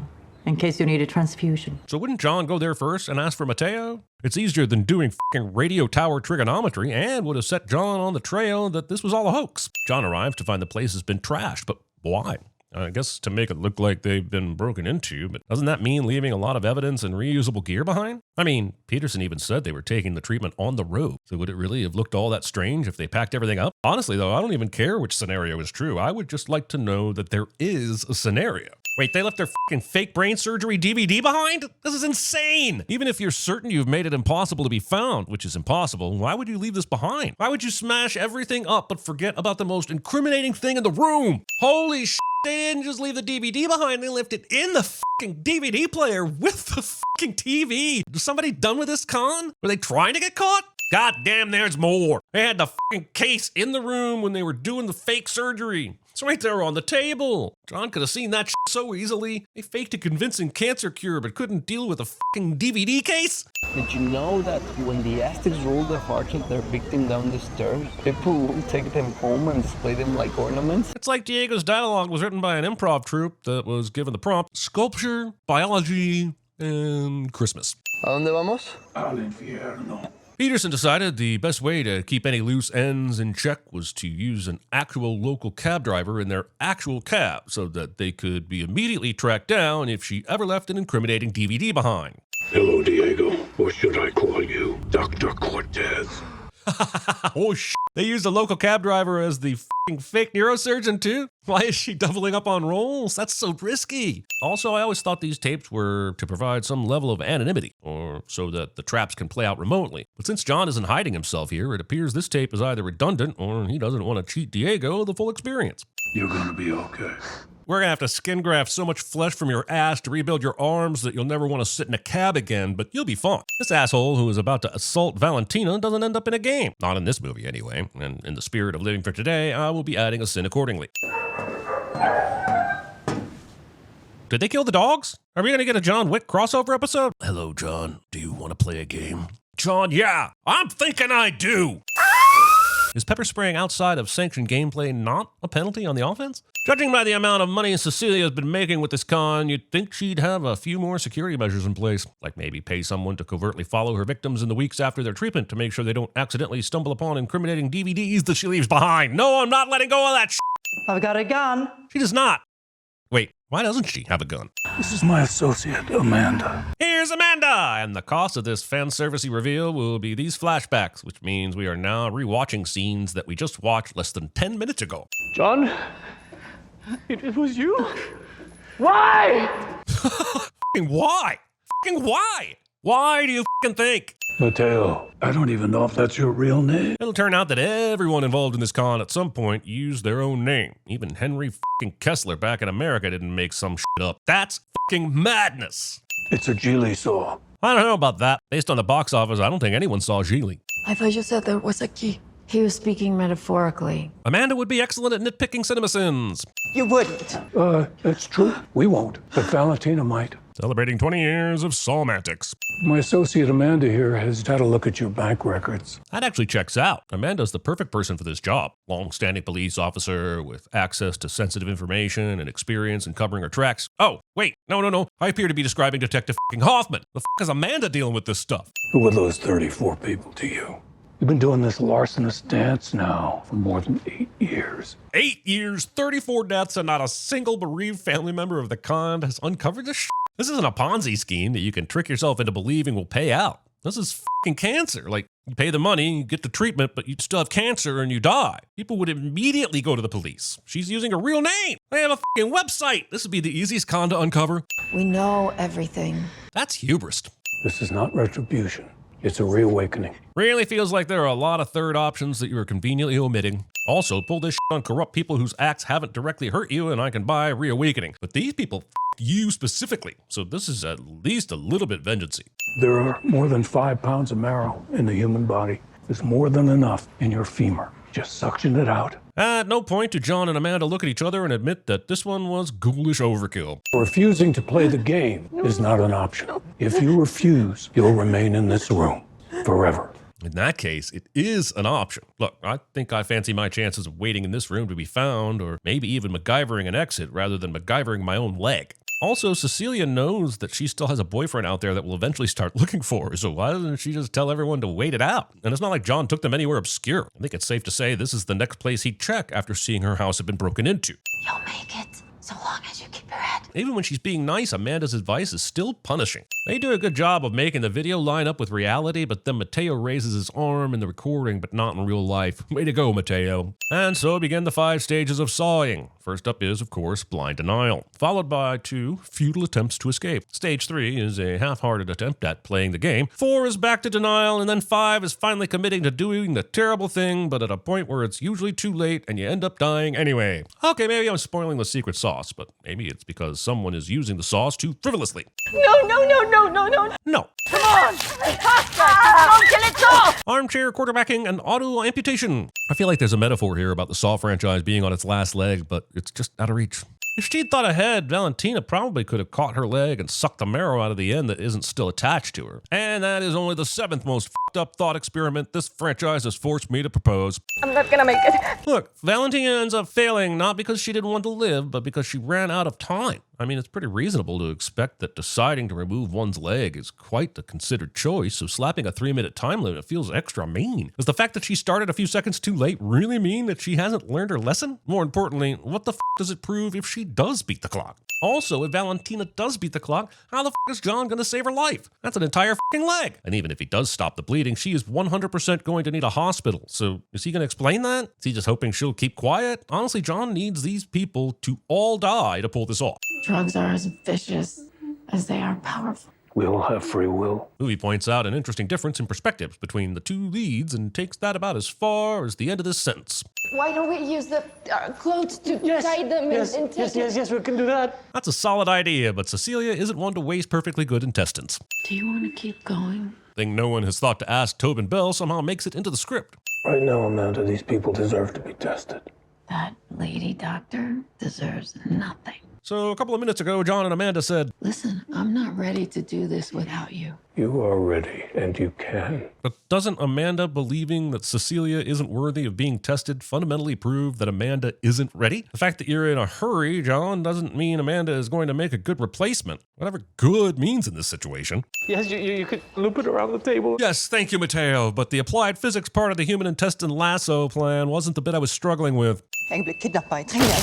Since Cecilia using the phone to get Parker to come here as part of the plan, wouldn't it have been more prudent to let them talk longer? What would they have done if Cecilia didn't get past the customary Norwegian salutations? These people are just crooks. Look at this. Considering there are no visible bulges, I'm guessing we can narrow the range of how big Parker's knob could possibly be. So I guess that's something. You killed Valentina. We don't kill. You chopped her f***ing head off. No, yeah, this is murder by law in like every state and every civilized country and probably even Ohio. I promise you, Amanda, one way or another, it's all going to work out according to plan. He's a monster. He's gonna kill you the same way he's gonna kill all of us. Listen, movie, anyone can foreshadow things that have already happened. Just to note that John either took the time to build a Billy and bike or had Amanda drag one all the way to f***ing Mexico. There's this thing in there that says play me. I'm not gonna touch that thing.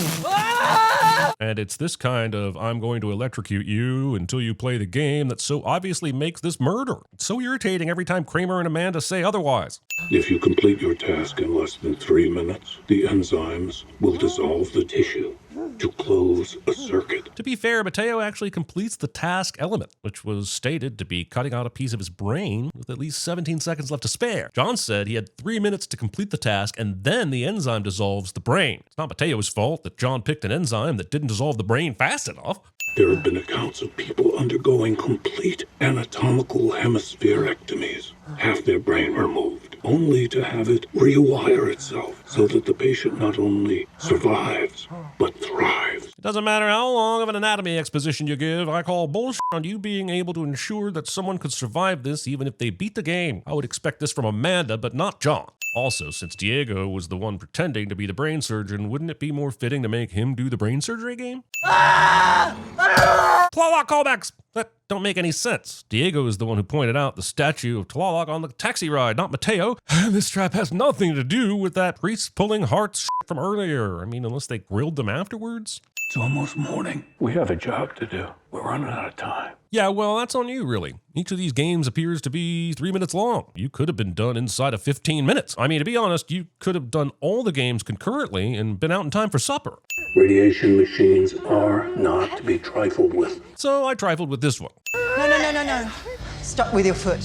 It'll swing out of the way. Well, yeah, but what the f did Cecilia think would happen if she let Gabriella smash her wrist? She'll just float in midair? No, she will also swing out of the way, but to the ground, where she can get a better angle on her foot. This is ridiculously bad advice. I guess the movie thought we needed some kind of physical representation that bad shit is happening to Gabriella. So they made this more of an extreme heater than a radiation machine. But there's a world where it would have been even more sinister to see no physical damage, but still know that something is getting f***ed up by radiation internally. The longer she's in it, the more chance she will develop cancer or something else that's f***ed up. I refuse to be better at Jigsaw traps than Jigsaw. Seeing hammers on for all of some hammer time. Ow, ow, ow, ow, ow, ow, ow, ow, ow. All right, stop. Hammer, please. Thought you forgot about me. Not a chance. You know, I'd die for you, baby. Okay, Parker's evil, but about his plan, Parker gets a phone call and either on the spot or as a result of some prearranged plan, turns up at the clinic, but still keeping up the patient pretense in an attempt to win favor with whoever has kidnapped Cecilia. But how could he have known that he hadn't also been exposed? I mean, if she's been kidnapped, it's likely because the game is up, right? So why not turn up with a bunch of muscle to break them out? Why come alone? Also, and possibly most insanely, we'll shortly find out that John and Amanda knew this would be his tactic and planned accordingly. How could they possibly predicted Parker was going to turn up alone and pretend to be a patient, even though there's little reason to keep up the ruse at this point? We don't see anything here that suggests they were prepared for anything more than just Parker and his gun. You know, I'd die for you, baby. It's almost like he foresaw his death and knew he had to foreshadow it. Her injuries need medical treatment. Do they? Cecilia decides to kill Gabriella not out of necessity, but because she thinks that her Jigsaw game is a who's the bigger dick contest. The crazy thing is that you could have just walked away. Then why are you walking away too? I want him to suffer, like he made me suffer. I want his last memory to be watching someone innocent die. Well, you just said that you didn't suffer while watching them die. Not friends. They were loose ends. And at this point, it's not about the discontinuity, it's about you wasting my time. Look who I found. The lesson here, kids, is to sleep in. The early bird may get the worm, but it also gets roped into the Saw franchise. And a terrible, unforeseen consequence. When Kramer says things like this, it makes it sound like completely unpredictable shit, like Gabriella getting killed by Cecilia wasn't unforeseen. And then the movie masturbates to the idea that John is so calculating that he knows the volumetric composition of his nocturnal emissions. And I'm just over here like, don't be gross, movie. So if you let him die, it's all on you. Why does Cecilia think John can control who lives and dies in this machine that she has never seen before? Electoral moral decency from you. Oh, please no. You've already dragged out this scene long enough. Carlos, no hala.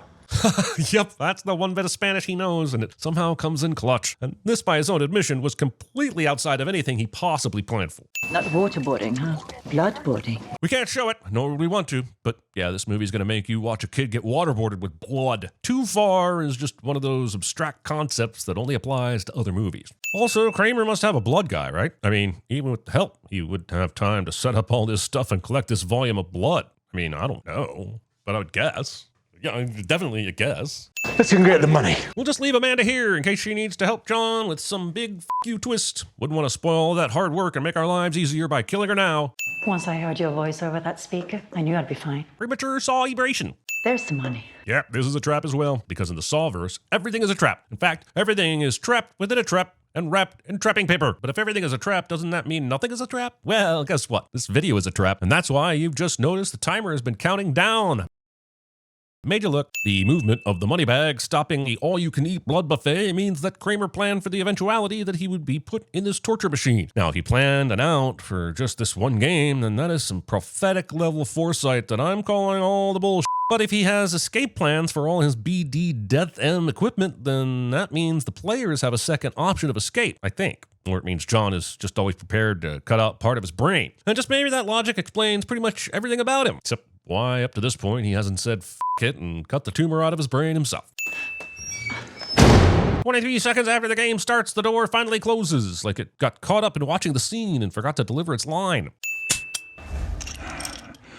Thank you, movie. I have no idea how John would have disarmed this gun had you not flashed back to this very, very important detail. Also, what if they'd attempted to fire the gun before now? Okay, maybe discovering it wouldn't have immediately exposed John and Amanda, but it certainly looks suspicious and probably would have convinced Cecilia and Parker to stop f***ing around and just kill them. You are a warrior, my boy. This movie is working so hard to make you empathize with John that I think it forgot that he's a villain as well. A complicated one, sure, but still a villain.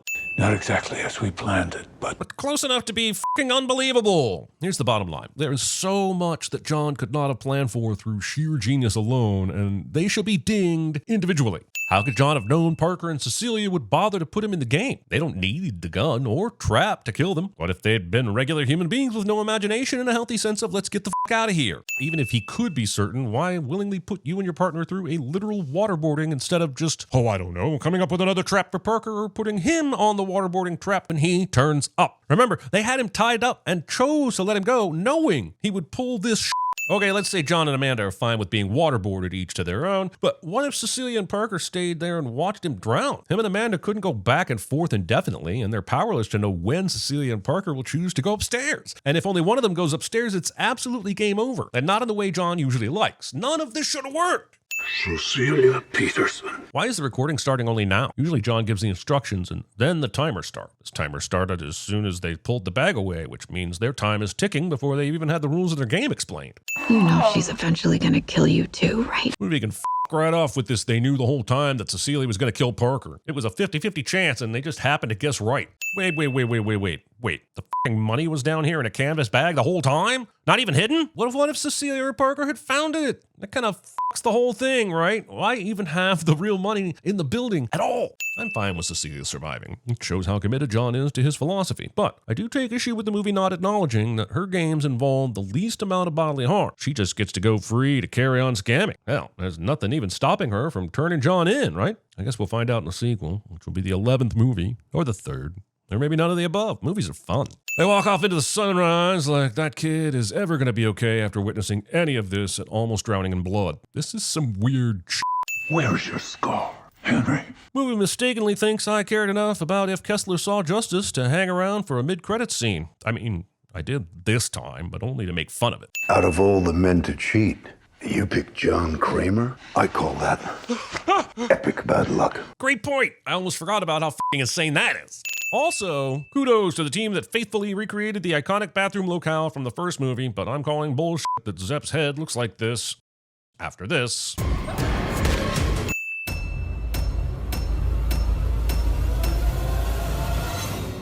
Yes. It's puzzling. You wanna know how I got these scars? My father was a drinker and a fiend. Hey, Gipper! I have something for you, young man. Ooh, watch yourself, it's the claw! Ooh, the claw's coming at you. Ooh, you're scared of the claw. Who are you? You know who I am. Stop the lies! You're a liar! You lie! You're a f***ing liar! Shut up! Throw me the player. No.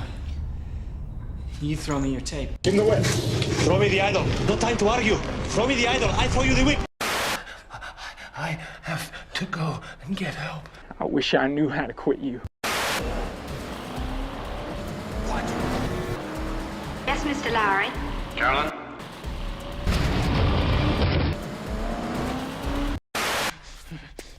You're too late. So now, after all this time, you've decided to stop ignoring me. Mirror. Mirror! And I want a little water in this painting. Shoot, you know me. I would paint water in just about everything that I do. My eyes, the goggles do nothing. Game over. That run the chambers, you know there ain't no antidote for this shit. Man, everybody got AIDS and Who are you? you, that's my name. No, God! No, God, please, no! No! She's got the crazy eyes. Dude, the eyes. In here. Sweep the leg. We just washed the hair. Ain't he something now? He's smart, Mr. Jingles. This is what we'd call an orgy of evidence. You are tearing me apart, Lisa! He'd kill us if he got the chance. Just a flesh wound. Just a bit outside. He tried the corner and missed. I don't want to play anymore. I want to go home! Your life is in her hands. Her life is in your hands. And boom goes the dynamite. Your computer has been infected with a pornographic virus. In exactly 25 seconds, Jeff, the hot IT guy who you totally have a crush on, will arrive at your desk to fix it. The clock is ticking, Janine. Tommy. It's a fake thing. What's in the box? Now this first slide shows a very, very interesting thing. You wouldn't want to do that unless you know how it works now, would you? I'm freaking out, man. Peter. What's happening? You killed him.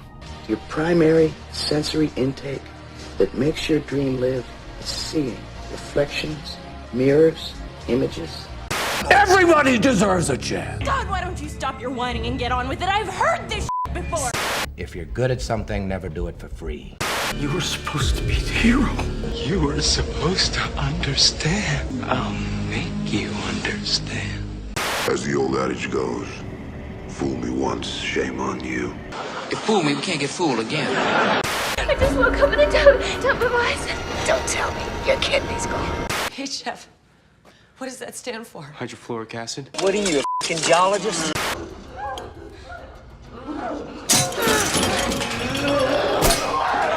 Goodbye, Lisa. Remember me as I am, filled with murderous rage. What do you want? What are you waiting for, huh? Listen, David, I'm so gorgeous that most women hate me. That's all it takes, see? A bitch says one thing and it's all over. I drive a Dodge Stratus. When you're killing me, you... me. Miss Tuck, what's in the box? What's in the box? Hi, Brad. You know how cute I always thought you were. Now, you survived a trap created by the infamous Jigsaw killer, correct? Yes, ma'am. Well, that must have been a while. Well, you look nervous. Is it the scars? You want to know how I got them? The first thing you lose will be your feet below the ankles. Then your hands at the wrists. Next, your nose. And if those people weren't so f***ed up after their games, they'd make a mint selling their stories. Light bulb. Hoffman just sent an email with an MPEG attachment. I'm just searching the IP address. Nerd! 1, 2, 3. Missed it by that much.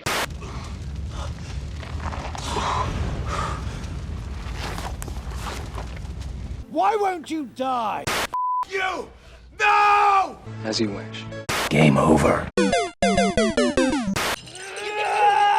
Can you fly, Bobby? We are the knights who say... What do you think, Al? Mother puss bucket. I'm just a guy on a bike following a homosexual couple.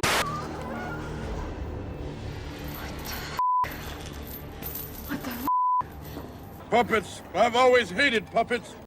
Me? No! You! You pull a gun on your old man? You out of your f***ing mind? I could have killed you. What are you talking about? I got the gun. This ain't no ham on rat, pal. What the hell are you doing? Saving your life. I would have been here sooner, but I was thinking up that ham on ride line. You better be careful with that. Might be a night out. How many is that? A lot. Are you in? Oh, I'm sorry. Did I break your concentration? Get the out of here. Come back when you get some money. You got change for 100? You see this man before? I'm afraid I just blew myself.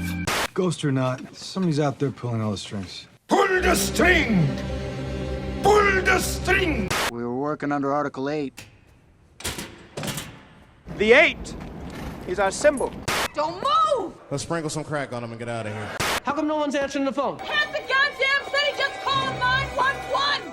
So your advice to me is to die easy? No, Mr. Bond, I expect you to die. Your job as a custodian is a noble one. Or a janitor if you want to be a dick about it. Thyroid cancer, advanced. Yeah? It's not a tumor.